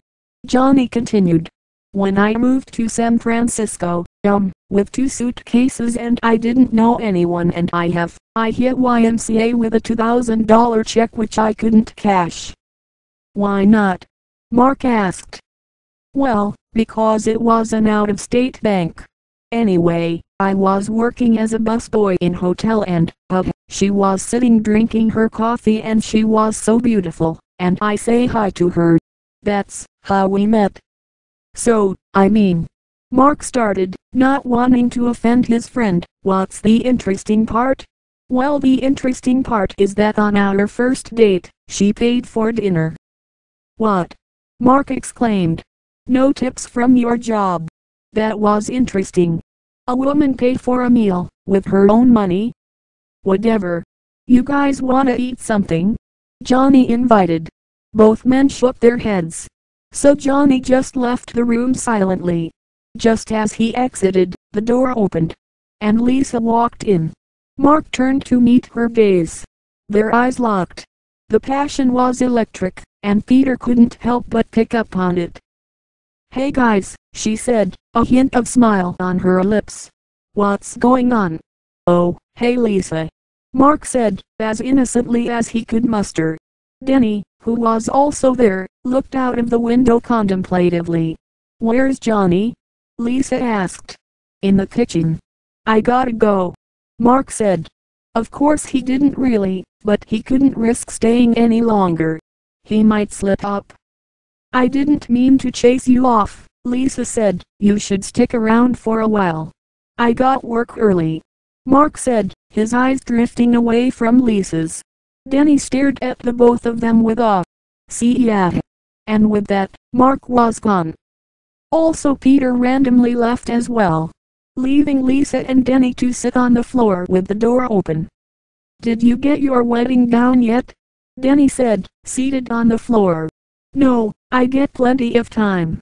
Lisa replied, more kneeling on the floor than sitting. You sure you have plenty of time? It's only a month away. Denny was beginning to get worried about this wedding. It'll be fine. What are you so worried about?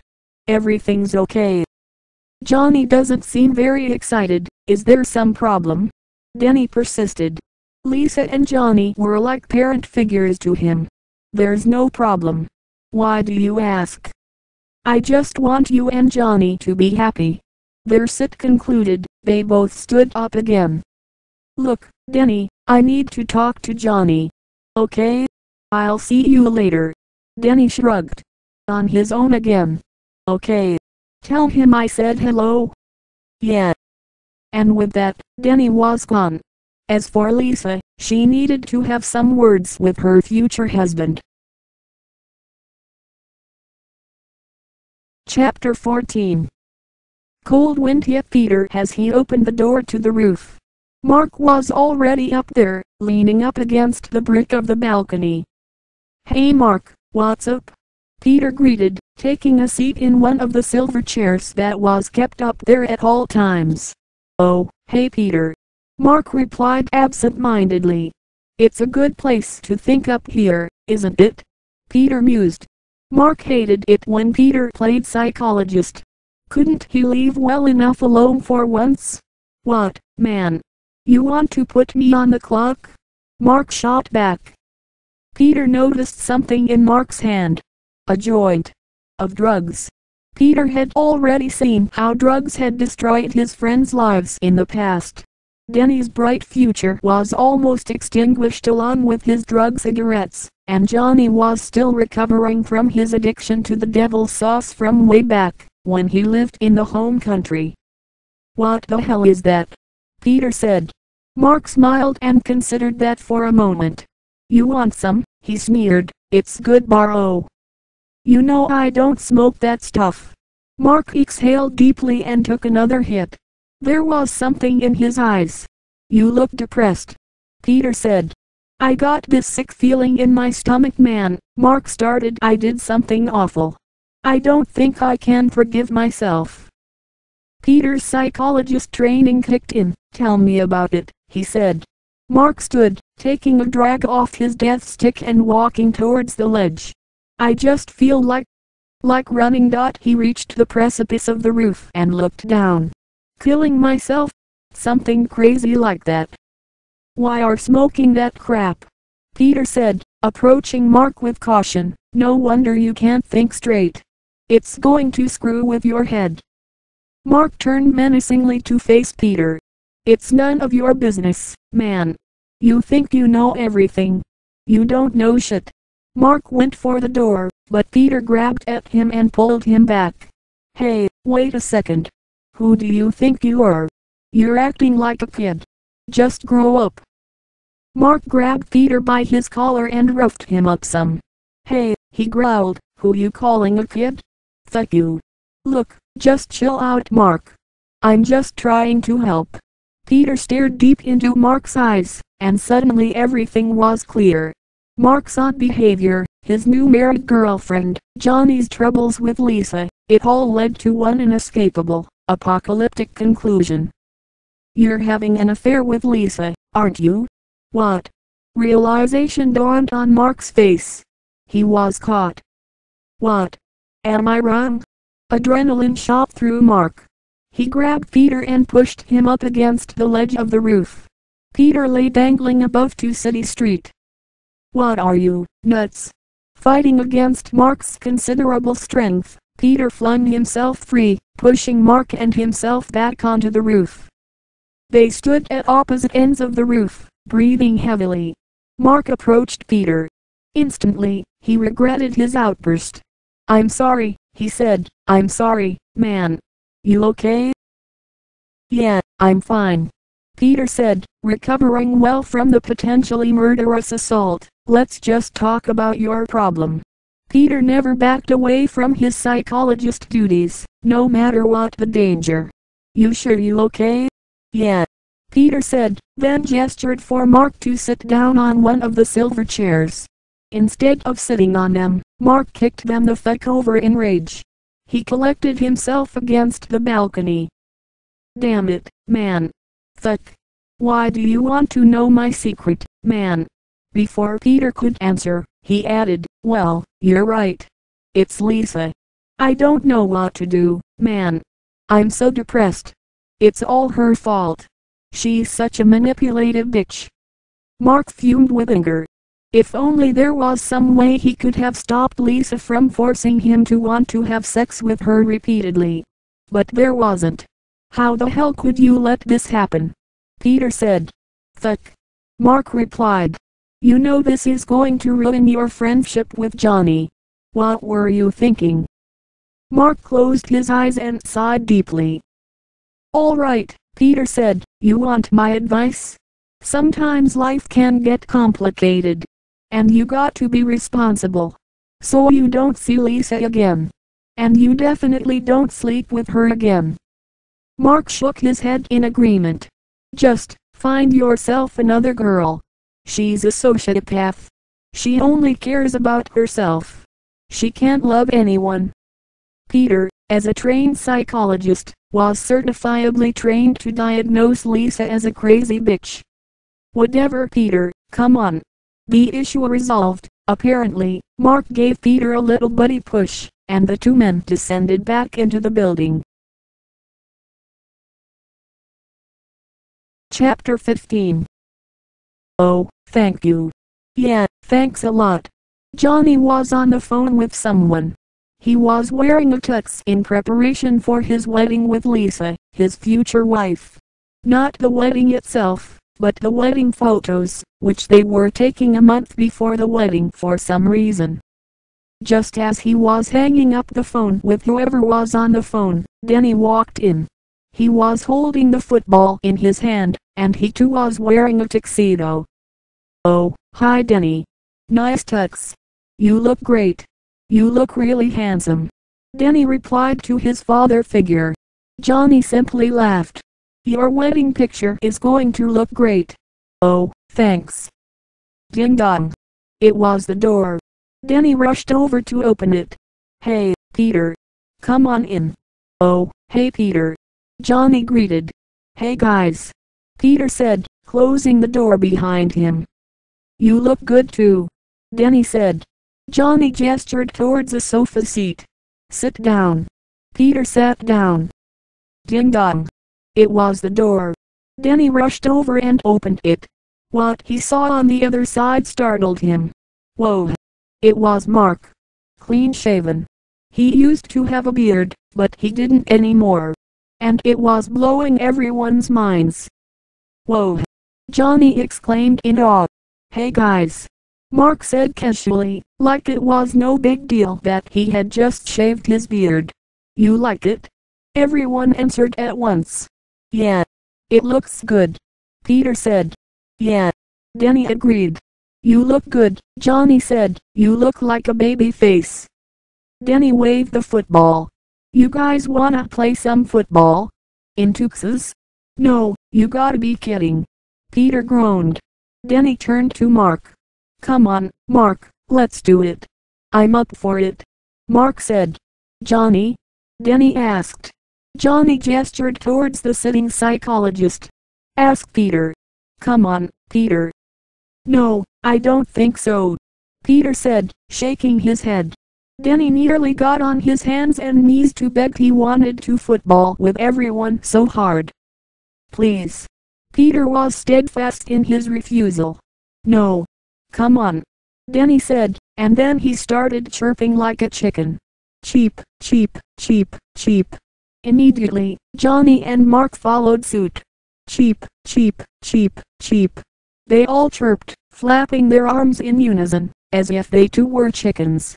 Peter could do nothing but smile, and of course, moments later they were running down an alley in their tuxes, throwing the football back and forth, hollering all the way. Catch, Johnny!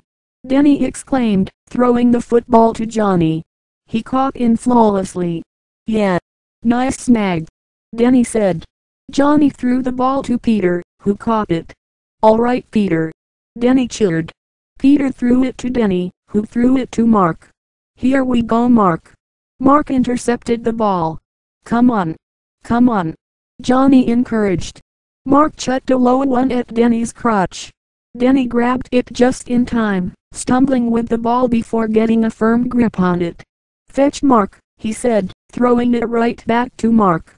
Mark gestured at Peter to go long. Go. Peter stood for a moment. Go. Mark repeated. Go deep. Denny yelled out. Peter darted on his heel and ran out. Mark wound up, but before he could fire his fist cannon full of pigskin, Peter tripped on himself and fell face first onto the ground. His friends ran over to him in a flash. Denny smiled. Gee Peter, you're clumsy. All right, that's it. I'm done. Peter grunted, pushing himself back up. Great idea Denny. Johnny, Mark and Denny helped Peter up, then disappeared into the alley. And with that Peter, perhaps, because he was tired of being mocked consistently, was gone from the plot. Chapter 16. The lap machine sprayed loudly as Johnny and Mark entered the coffee shop. A woman in a black tube top ordered, while her boyfriend stood silently at her side.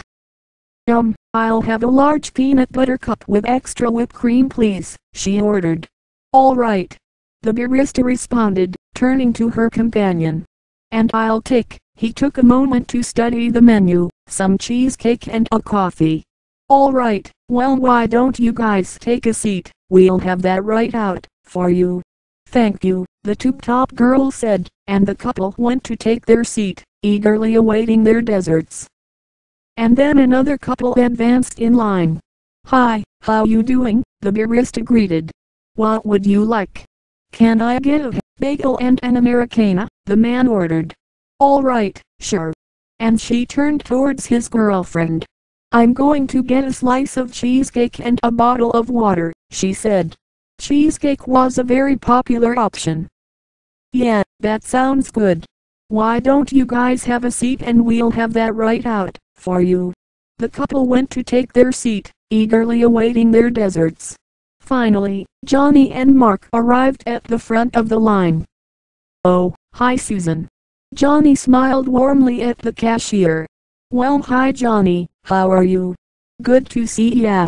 What would you like? She said. Hot chocolate please. Johnny moaned. What size is that? Medium please. Susan turned towards Mark. And how about you? I'll have a mint tea, he said. Okay. Medium also? Yeah. Go sit down, we'll be right there, Susan invited, and got to making Johnny's medium hot chocolate and Mark's mint tea, also medium. The needlessly lengthy ordering process complete, Mark and Johnny took a seat. I'm so tired of girls' games. Mark started. Johnny, although he was so tired of Mark cryptically complaining about women, nonetheless indulged his friend. What happened now, Mark? Relationships never work, man. I don't know why I waste my time. Mark looked off out the window. What makes you say that? Johnny prodded. Mark looked down at the table, then back up at his best friend. It's not that easy, Johnny. Well, you should be happy Mark. Johnny said, genuine empathy behind the words. He wanted nothing but happiness for his best friend, no matter where he could find it. Mark sighed. Yeah, I know. Life is too short. Susan arrived with Johnny's medium hot chocolate and Mark's medium mint tea. Oh, thank you Susan. Johnny smiled. Oh, you're welcome.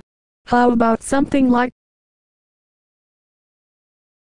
large shipment of cheesecake batter the night before, and it was going to spoil rotten, unless she unloaded the whole thing within the next few hours. Nah, no. Johnny murmured a negative. It's real good. No. Susan could take a hint. All right. And she left the men to their discussion. How was work today? Mark asked. Oh, pretty good. We got a new client, at the bank. We make a lot of money. Mark snarled his brow in utter confusion. What client? I cannot tell you. It's confidential. Aw come on. Why not? Mark rolled his eyes. No, I can't. Anyway, how is your sex life? Behind them, a Segway crashed and burned on the street. Mark ignored it, shrugged and answered Johnny's question. I can't talk about it. Why not? Johnny asked. Something was up. Susan came by with their bill, which no one had requested. Take your time, she said, and went back behind the bar. Time? That reminded Johnny of something. Oh, God. I have to run, he said, standing. Already? It had only been 2 minutes. Yeah, I'm sorry. Mark nodded. All right, it's on me. Yeah, see you Mark. Johnny said, raising his hand for a bar 05. So you want to go jogging? Golden Gate Park? Mark asked, as their hands collided, over and over again, shifting from palm to fist in a best friend salute. Yeah sure, what time? Johnny said. Golden Gate Park, 6:30. You're on. Johnny said, then grabbed his coffee and made for the door. All right, see ya, Mark called out. Okie dokie, bye, Johnny said, and with that, he was gone. Mark took a long, hard, hot sip of his mint tea and wondered what he could possibly do next. Hours later, Mark was walking up the spiral staircase of Johnny's bedroom, Lisa leading the way. He couldn't help but notice how great she looked in that black dress. She pulled him close to her. Mark pulled back. What's going on here, he said, confused. I like you very much, Mark, she said, rubbing his shoulders. Mark could feel the blood rush from his head and throb down into his crotch.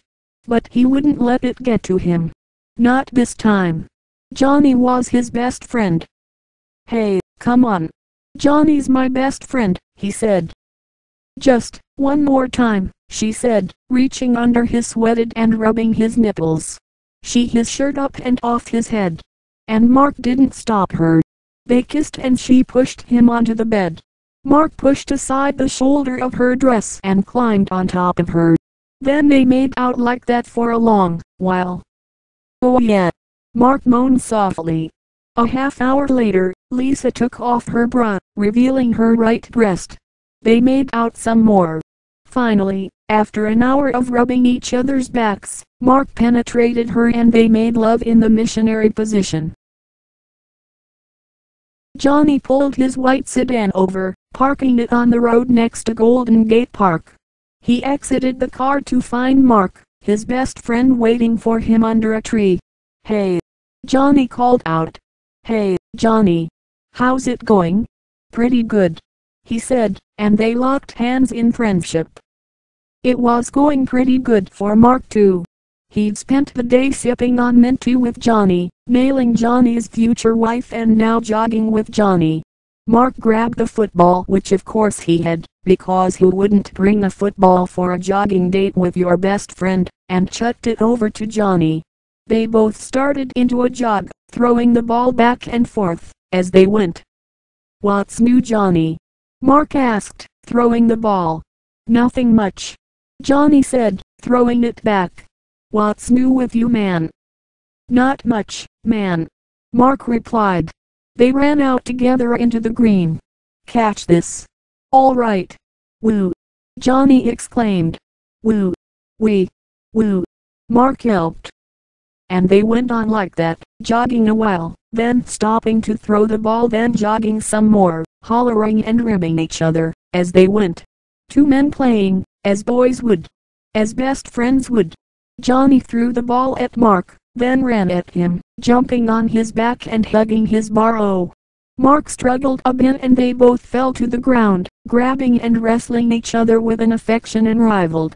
Mark and Johnny would remember this day for the rest of their lives. Mark, because it was the last time him and Johnny were together, truly, as best friends. And Johnny, because he didn't have much life left to live. Chapter 17. Lisa was sweeping up some stuff when the doorbell rang. Ding dong. It was the doorbell. Who is it? She called out, even though she had more than good idea who it was. Delivery man. Mark's handsome voice called out. She stood there, staring at the door. She'd lead him on just a little bit more. It's me, Lisa, said Mark. Come on. Open up. Lisa smiled. Come on in. Mark opened the door, which wasn't locked. Apparently Mark, like vampires, always requires an invitation before he can enter a house. Hey Mark. Lisa purred. Mark walked past her, gently smelling her perfume. It was delicious. He looked around the house. Looking clean. Wow, so you gonna be ready? He asked. How do you mean that? Lisa said with a twinkle of sex in her eye. I'm always ready. For you. Mark smiled a handsome smile. I mean for the party. We have plenty of time. All I have to do is put on my party dress, she said, putting the broom to the side and slowly lifting up her red shirt, revealing the rolls of sexy flap hidden underneath. Come on. Whoa, whoa, wait. What are you doing? Once again, despite sleeping with her repeatedly for the past month, Mark was caught completely off guard by Lisa's attempts at seduction. That's what he loved about her. Her unpredictability. Nothing, she said, grabbing his shirt and pulling it up over his stomach and above his head. She pushed him onto the couch and kissed his handsome lips. You're so beautiful, Mark moaned. They kissed gently, and just as Lisa reached for Mark's throbbing crotch, a knocking came at the door. Knock knock knock knock. It was the door. Mark and Lisa jumped to action, each quickly pulling on their shirts.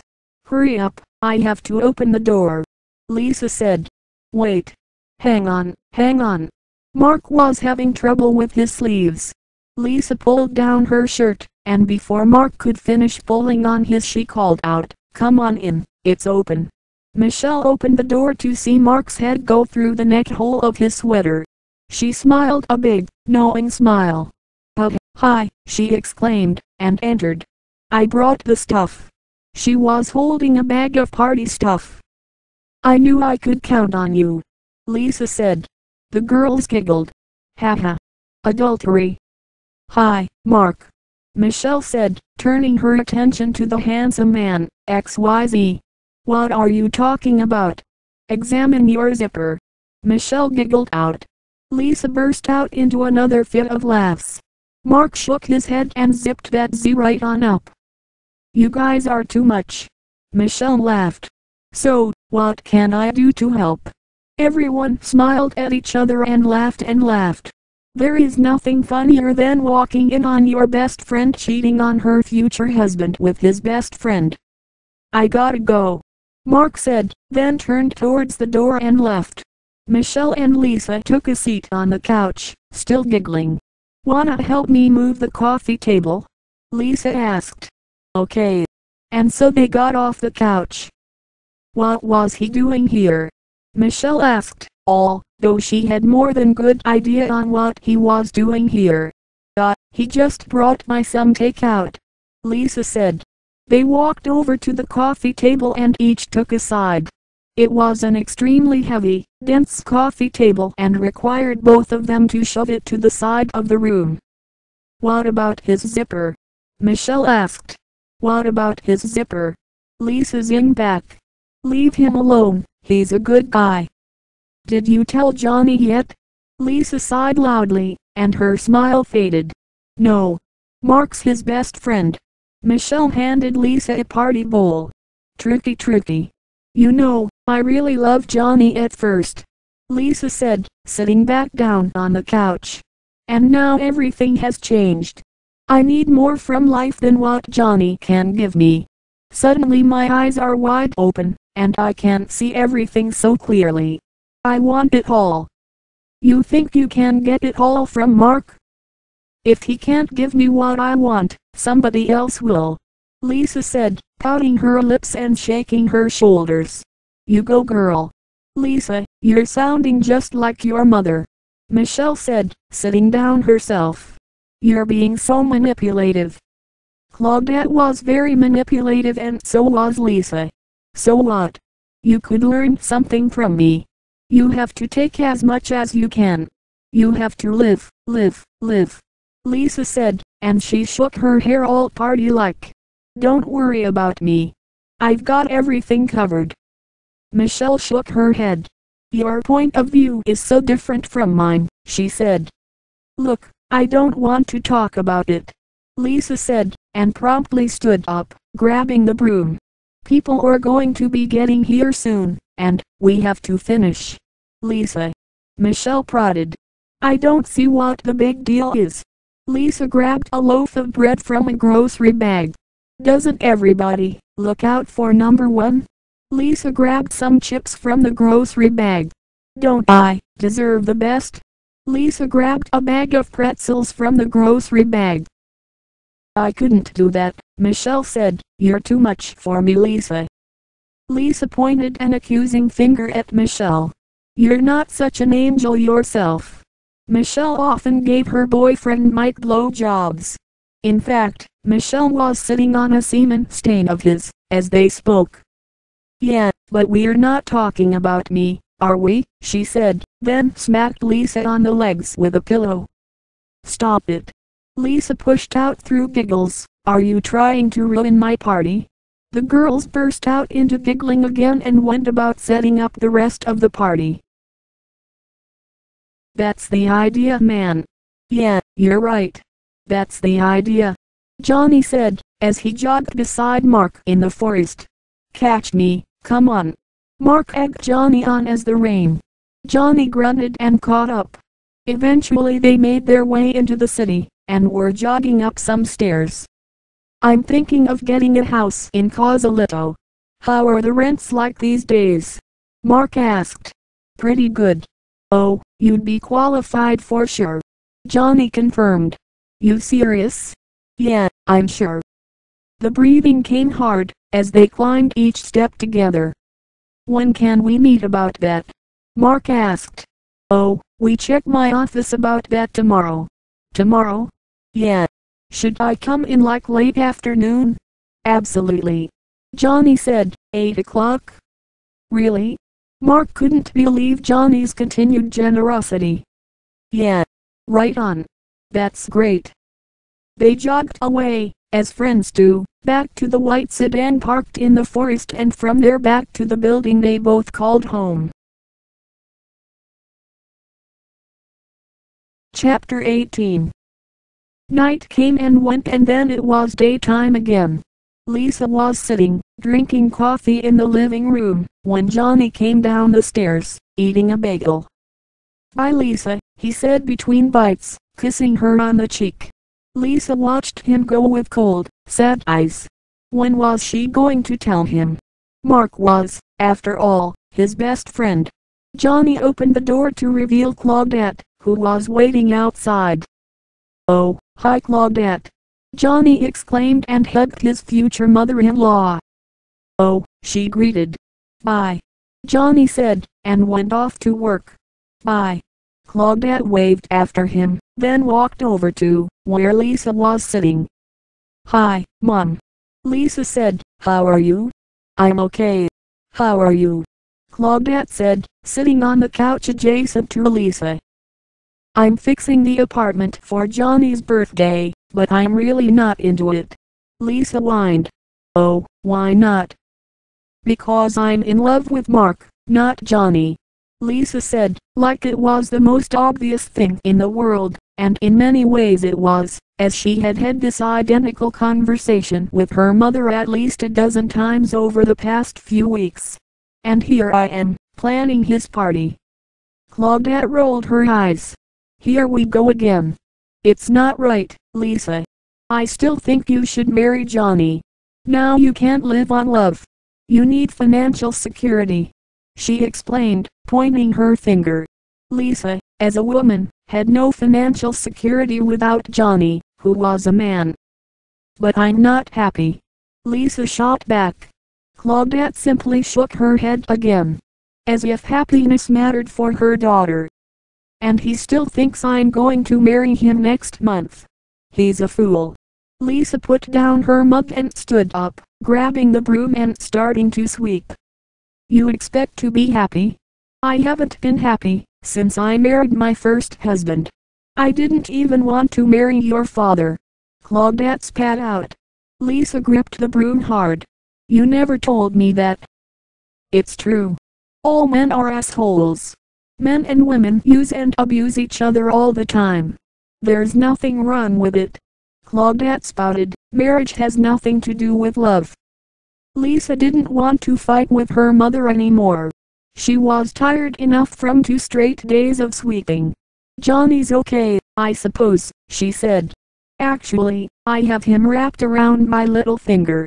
"You should be happy then," Claudette implored. If there's one lesson she'd always tried to ingrain in her daughter, it's that she should be happy manipulating men into horrible situations. "But I don't love him," Lisa yelled again. How many times did she have to say it before anyone would understand? "Oh," Claudette sighed, standing up and facing her daughter. "Don't throw your life away just because you don't love him. That's ridiculous. You need to grow up and you need to listen to me. Lisa just stared at her mother. She was done with this. Okay, Mom. I'll see you at the party. Claudette sighed and rolled her eyes and sighed again and then rolled her eyes again. And then she kissed her finger and put that finger to Lisa's nose. Lisa crinkled her face all cute like. Bye-bye my precious, she said, and left the apartment. Lisa swept. As Johnny walked home for what would be the final time, he couldn't help but realize once again that San Francisco was a beautiful city. One of the most beautiful cities he had ever seen.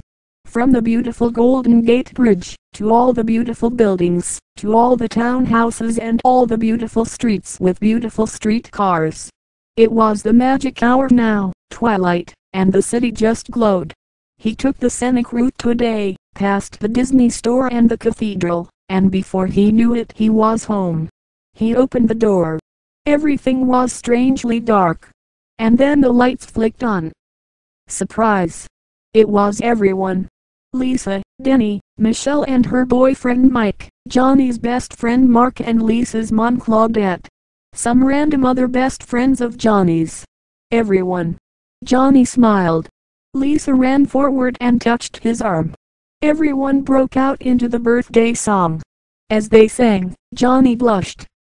Oh wow, he said, as they chanted his name. Wow, all right, thank you, thank you.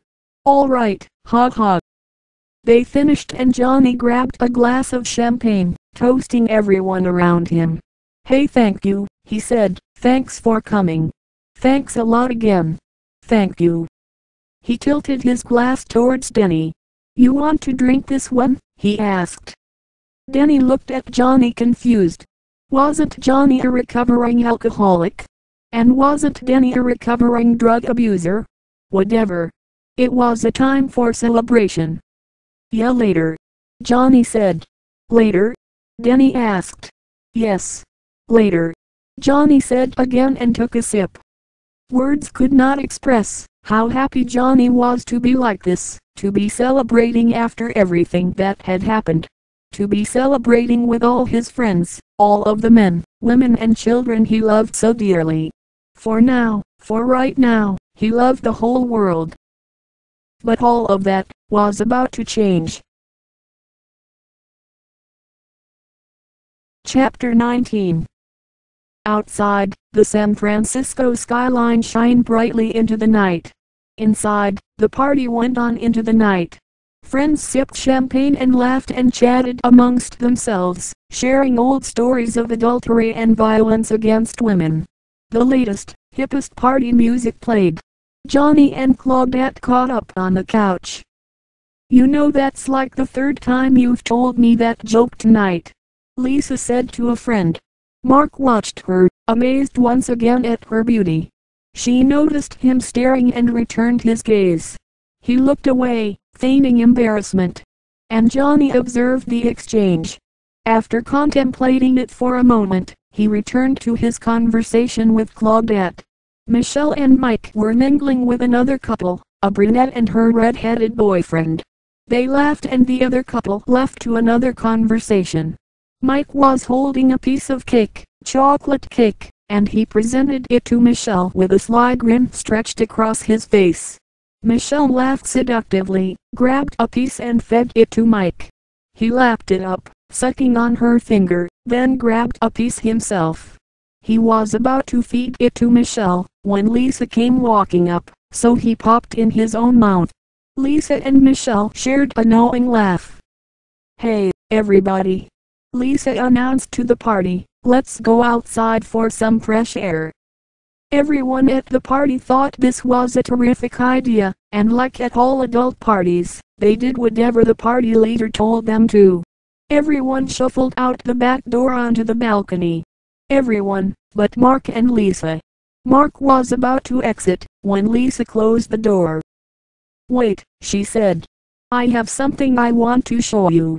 Mark smiled an expecting smile. Oh really? She led him to the couch. He sat down first and she draped her legs on his lap. So, Mark grunted. What do you want to show me? It's a surprise, Lisa said, putting down her glass. She grabbed his neck and pulled him forward, and they locked into a passionate kiss. Mark suddenly came to his senses. What are you doing? I mean, are you crazy? Everybody's here. No, they're not, she said, giggling. They're all outside. You devil. You planned this all along. She smiled and kissed him. What's going on here? Said some guy who just entered the room. Mark and Lisa quickly separated and stood. Why are you doing this? Exclaimed the guy. Lisa took Mark into her arms. I love him. I don't believe it, the guy said. Anger boiled inside of Mark. You don't understand anything, man, he said. Leave your stupid comments in your pocket. And with that stunningly appropriate analogy he stormed off outside, back into the party. The guy closed in on Lisa. Do you understand what you're doing? You're going to destroy Johnny. He's very sensitive. Lisa simply shook her head. I don't care, she said. I'm in love with Mark. How could you do this? The guy exploded in confusion and anger. You make me sick. The door swung open and Michelle and Johnny entered. Hey, Michelle greeted. Thank you, honey, this is a beautiful party. Johnny said, you invited all my friends. Good thinking. Many of Johnny's parties in the home country were with few to none of his friends, and on one particular occasion, only enemies. So this was a great surprise for him. You're welcome. You know how much I love you, she lied through a smile. I do, Johnny said, and laughed. He had his arm around Michelle for some reason. The guy stared at Lisa with barely disguised disgust. For a while all four of them stared at each other uncomfortably. You know, it's getting pretty hot in here. Why don't we go back outside? Lisa suggested. Johnny agreed and opened the door. Everyone filed out but for Johnny, who stayed a moment, thinking. Was something wrong? San Francisco continued to be a beautiful city at night, and the party continued on the balcony. Lisa walked right past Johnny, not making eye contact and disappearing into the crowd. Johnny took that as his signal. He walked over to a place of prominence, waved at a passing friend and spoke up. Hey everybody. I have an announcement to make. The party silenced and listened. We are expecting. The party erupted into applause. Everyone came up to congratulate the father-to-be. But Michelle and that guy from before weren't so pleased. They approached their friend. Lisa, I have to talk to you, Michelle said, leading her towards a table. You have got to be honest with Johnny, Michelle said. I agree with that, interjected that guy. Look, I'm going to tell him, okay? I don't want to ruin his birthday. When is the baby due? That guy said, finally addressing the elephant in the room. Lisa hesitated a moment, nervously pulling on her fingers. There is no baby. What? They both exclaimed. What are you talking about? That guy said. Lisa sat down and her friends followed suit. I told him that to make it interesting, Lisa confessed. Michelle and that guy looked at each other with utter disbelief. We're probably going to have a baby eventually anyway, Michelle sighed. Lisa, are you feeling okay? She said, putting her hand to her forehead to feel for a fever. Because this is just getting worse and worse. Lisa took a sip of her champagne. I feel like I'm sitting on an atomic bomb waiting for it to go off. That guy shared Mark's skill of analogy. Me too. There's no simple solution to all this, Michelle agreed. Don't worry. You guys worry entirely too much about me. Lisa, we're not worried about you. We're worried about Johnny, Michelle said. You don't understand the psychological impact of what you're doing here. You're hurting yourself. You're hurting our friendship. I am not responsible for Johnny. I'm through with that. Michelle rolled her eyes. This was the 100th time Lisa had told some variation of this exact speech. I'm changing. I have the right, don't I? People are changing all the time. I have to think about my future. What's it to you? That guy grabbed onto Lisa's hand. This is going to pull us all down, he said. It's going to shake up our group of friends. It's going to destroy our friendship, Lisa. I don't think Mark really loves you. With the mention of Mark's name, Lisa stood and crossed her arms. I don't want to talk about it, she said. Michelle sighed. Lisa, you're going to have to face it. I for one am going to have a hard time forgiving you, if you don't. Lisa ignored Michelle and turned to the rest of the party. Hey everybody. Let's go inside and eat some cake. That's a good idea, someone at the party exclaimed, and everyone made their way inside. Michelle rested her head in her hand. I don't understand you, Lisa, she said to no one. Inside, the red-headed man took a nice big bite of cake. Lisa looks hot tonight, he observed, and his girlfriend shot him a look.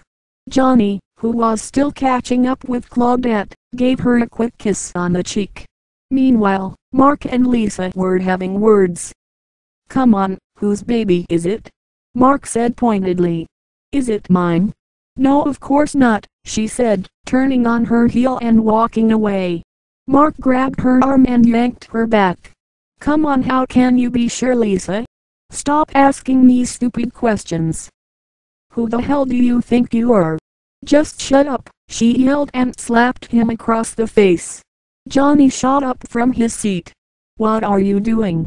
What's going on here? He said, holding on to Lisa. You really don't know, do you? Mark said. Johnny pushed Mark. Maybe I know more than you think I do, Mark. You don't know shit, all right? What do you want from me, huh? Johnny said, and he threw Mark into a table, breaking glass. Mark pushed himself back up, then ran at Johnny wildly, his hands reaching for Johnny's throat. Everyone grabbed on and pulled them apart. Stop it! Lisa yelled. All right, Johnny said, throwing up his hands. Okay folks, everything is fine. Fight is over. I'm sorry, Mark. He reached out a hand. Mark took it and shook. Yeah, you too. Lisa, could you clean up here please? Johnny said. When your future wife sleeps with your best friend, the least she can do is clean up, after you get into a fight with him about it. Johnny went to the kitchen to cool off. Mark sat and thought. A few hours passed and the fight was forgotten, and before long Lisa and Mark were dancing intimately in front of everyone. Mark kissed Lisa's cheek softly, as they swayed. Johnny saw what was happening and approached Lisa, putting a hand on her shoulder. What are you doing? He asked, concerned. None of your business, she spat back. You're my future wife, what are you doing, Lisa? The party went silent. Leave her alone, man.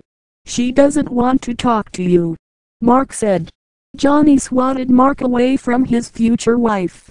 Since when do you give me orders? Since she changed her mind about you. Johnny smiled sarcastically. Wake up, man. Mark yelled, what planet are you on? I think you should leave right now, Mark. Johnny said calmly. Lisa interjected. Don't spoil it, we were just having fun. Don't worry about it, man. Mark said, and he reached a comforting hand out to Johnny's shoulder. Johnny swatted his hand away. Don't touch me, motherfucker. Get out. Mark charged at Johnny and the two locked in combat. Stop it. Stop it. Lisa cried out. Leave her alone. Johnny pushed Mark and Mark hit the wall, falling on his ass. You two are acting like children, Lisa said. Mark pushed himself up and walked toward Johnny. Son of a bitch. You're going to ruin the party, Lisa said. If you keep your girl satisfied she wouldn't come to me. Johnny tore off his jacket. Get out of my house, he lunged at Mark and limbs started to fly, as they thought. I kill you. I break every bone in your body. Stop it. Lisa screeched. That guy and Mike tore the best friends apart. I kill you bastard. Johnny said. You couldn't kill me, if you tried. You betrayed me. You're not good. You're just a chicken. And then Johnny started chirping. Cheep cheep cheep cheep cheep. Mark exploded back and Johnny and they came to blows. Quickly, their friends separated them. It's over, one of them yelled out. Shut up. Cool it. That guy said. Shut up. It's over. It's not over. Everybody betrayed me. I'm fed up with this world. Johnny threw his hands up and made his way up the stairs. Despite Lisa's best efforts, Johnny's birthday party was ruined. Chapter 20. The party filed out and the night turned to day.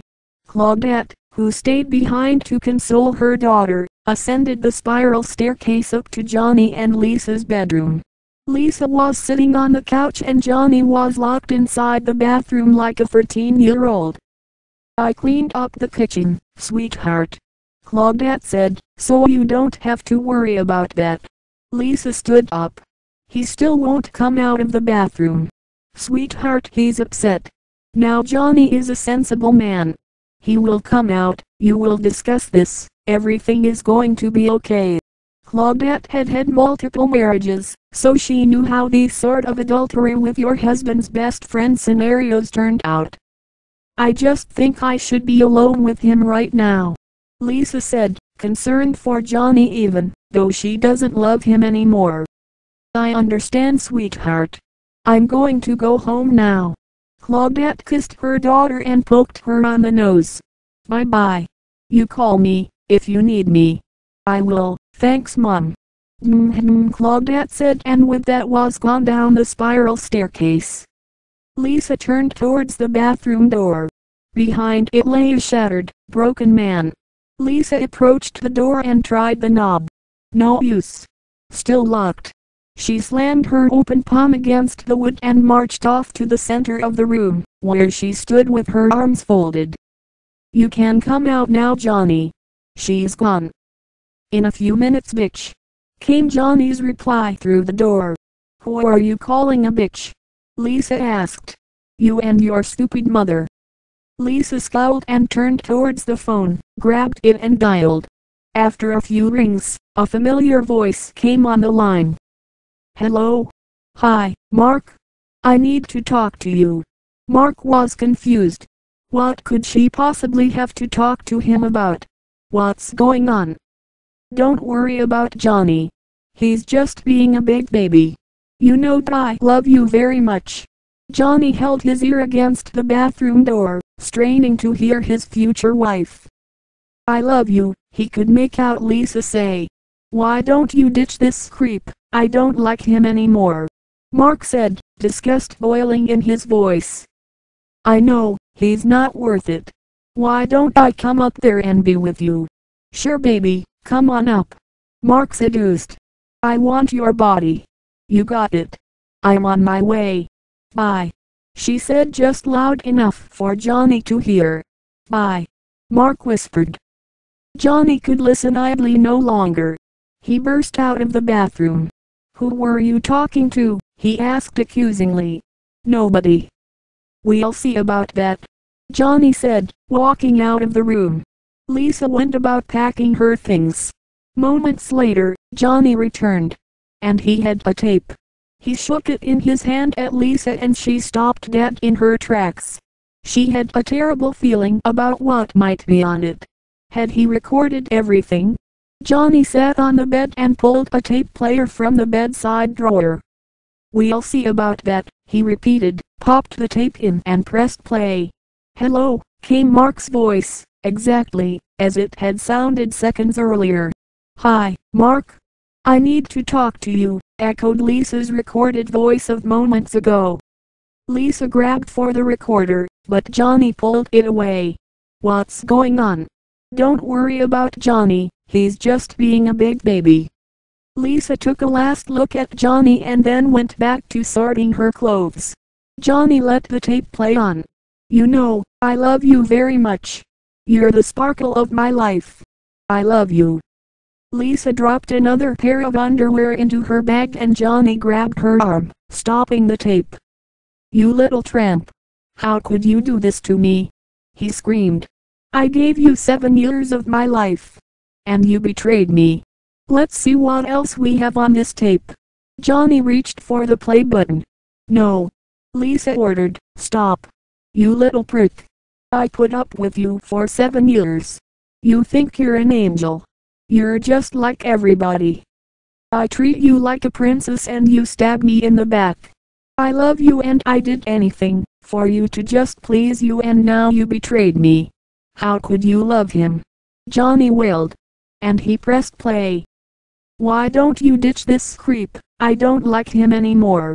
Mark said, disgust boiling in his voice over the tape. I know he's not worth it. Why don't I come up there and be with you? Lisa looked down at the tape with smug approval. Sure baby, come on up. I want your body. You got it. And with that Johnny exploded, throwing the recorder and smashing it against the wall. He fell back onto the bed. Everybody betrayed me. I don't have a friend in the world, he muttered to himself. I'm leaving you Johnny, Lisa said. And true to her word, she was out of the room in moments. Johnny stood and walked over to the railing. Get out. Get out. Get out of my life, he screamed after her. And then he growled and fell back on the bed. Betrayal surged through every bone in Johnny's muscular body. He stampeded down the spiral stairs, each step compounding his anger. He fell hard onto the couch. Ah, he cried out. Why Lisa? Why? Why? Like a hailstorm, memories struck him, one after another. Getting drunk with Lisa, his tie tied around her head. He screamed. Dancing with her in the dark. Her sweet kiss. He screamed again, tears cut their way across his cheek. Making love to her and the rose petals and the way she looked in that red dress. You bitch. Johnny stood, throwing the fruit out of the bowls. Kicking over the lamp boxes, destroying all the glasses and candles and painting on his mantle. With all the might his anger would grant him, he picked up the television and with one swift blow, threw it out the window. You bitch, he spat out. You bitch. It smashed against the pavement. Screw the whole world. He brought his carnage up the stairs, destroying Lisa's keepsakes on her dresser, then destroying the dresser itself, pulling out each shelf individually and sprawling its contents across the floor. Then he pushed the whole thing over. He grabbed the comforter off the bed, the pillows, the sheets, and he smashed them all to the floor in a heap before throwing himself on the bare mattress. He flashed to him and Lisa, making love there. He stood up once more, knocking over a vase and a candle ornament. He saw his reflection in the mirror, and couldn't stand to look upon himself. He threw a rock at it and the reflection shattered, broken, as he himself was. Finally, Johnny collapsed on the floor. Amongst the sheets, something caught his eye. Lisa's red dress. The one he had bought for her all those weeks ago. He felt it. Let it fall through his fingers and in his mind's eye he could see her once again. Twirling in it in all her beauty. He took it to his nose and breathed in. Her scent still stuck to it. It aroused Johnny, so he shoved the dress into his crotch and thrust each pelvic spasm a reminder of the beautiful love they once shared. She was his future wife. No more. You tramp, he spoke through moans. He tore at the dress, ripping it to shreds, each shred a reminder now not of her beauty, but of her deceit. He saw her dancing with Mark, and he tore a piece of the dress. I put up with you, her voice echoed in his mind, and he tore another piece. He discarded the dress and cried out. He reached for a box, opened it and held its contents. Cold. Hard. Steel. Why is this happening to me? Why? He looked at the gun in his hands. It's over. He cocked the gun. God, forgive me. Johnny shoved the barrel in his mouth. Everything will be all right. Lisa's voice echoed one last time. Good night, Johnny. And he pulled the trigger. Epilogue. Lisa and Mark burst into the bedroom, the sound of the gunshot alerting them to action. Immediately Mark realized the bullet's target. Johnny, his best friend, was sprawled dead on the floor, a bloody mess where his head should be. He ran over and grabbed onto him, shaking him. Wake up, Johnny. Come on, he screamed. Lisa began to cry. Is he dead? She choked out. She let his lifeless hand fall from hers and shook in her shock and her grief and her guilt. My God! Mark, is he dead? Mark, not being a medical doctor, had no way of knowing if a gunshot wound to the head was fatal. So he felt for a pulse. His hands emerged covered in blood. And there was no pulse. Yes, he's dead. Mark pushed out, though tears. Yes, he's dead. Oh my God! Lisa cried. Mark leaned in and kissed his late friend on his forehead. Lisa stopped crying for just a moment, then looked at Johnny's corpse and broke out again. Oh my God, she wailed. Mark put a comforting hand around her. I lost him, but I still have you, right? Lisa pleaded. Right? Mark pushed her away from him. You don't have me, he spat at her. You'll never have me. Lisa cried out again. You killed him. Mark, we are free to be together. I love you. Mark could only shake his head at this murderous bitch. I love you, she repeated, reaching out for his arm. He shoved her hands away again. Tramp. You killed him. You're the cause of all of this. I don't love you. Lisa sat and cried. Get out of my life, you bitch. Mark screamed at her, thrusting his arm to the door. What's happening? It was Denny, charging his way into the room, crying. Don't look, Denny. Mark tried to grab onto the boy, but he'd seen enough. Johnny's dead, he cried. Mark and Lisa had to hold him back, as he tried to push his way over to the corpse. Wake up, Johnny, please. Please. It's not right. He clutched at Johnny's chest. It's not right. Denny, he's in a better place. Lisa tried to comfort, but nothing could comfort Denny now. Nothing could comfort any of them. Leave us. Denny shouted, turning to look at the both of them. Both of you leave. As far as I'm concerned, you can drop off the earth. Mark said, getting up and walking towards the door. That's a promise. Just leave. Both of you. Denny cried. Leave him, all right. Mark called after Lisa, who was still kneeling beside Johnny's body. Let him be with him. Why, Johnny? Why? Denny bawled. Johnny, why? Why? Mark and Lisa stopped at the top of the stairs and turned to one another. They couldn't leave Denny. Not like this. They walked back to him and Lisa cradled him in her arms. Sirens wailed in the night, as they wept. Distant screams rang out, calling for a help that was now too late. They wept and screamed, for they knew that, because they had not loved each other, the world would now be a worse place. And with that, Johnny, best friend, future husband and future son-in-law, father figure and favorite customer, was gone.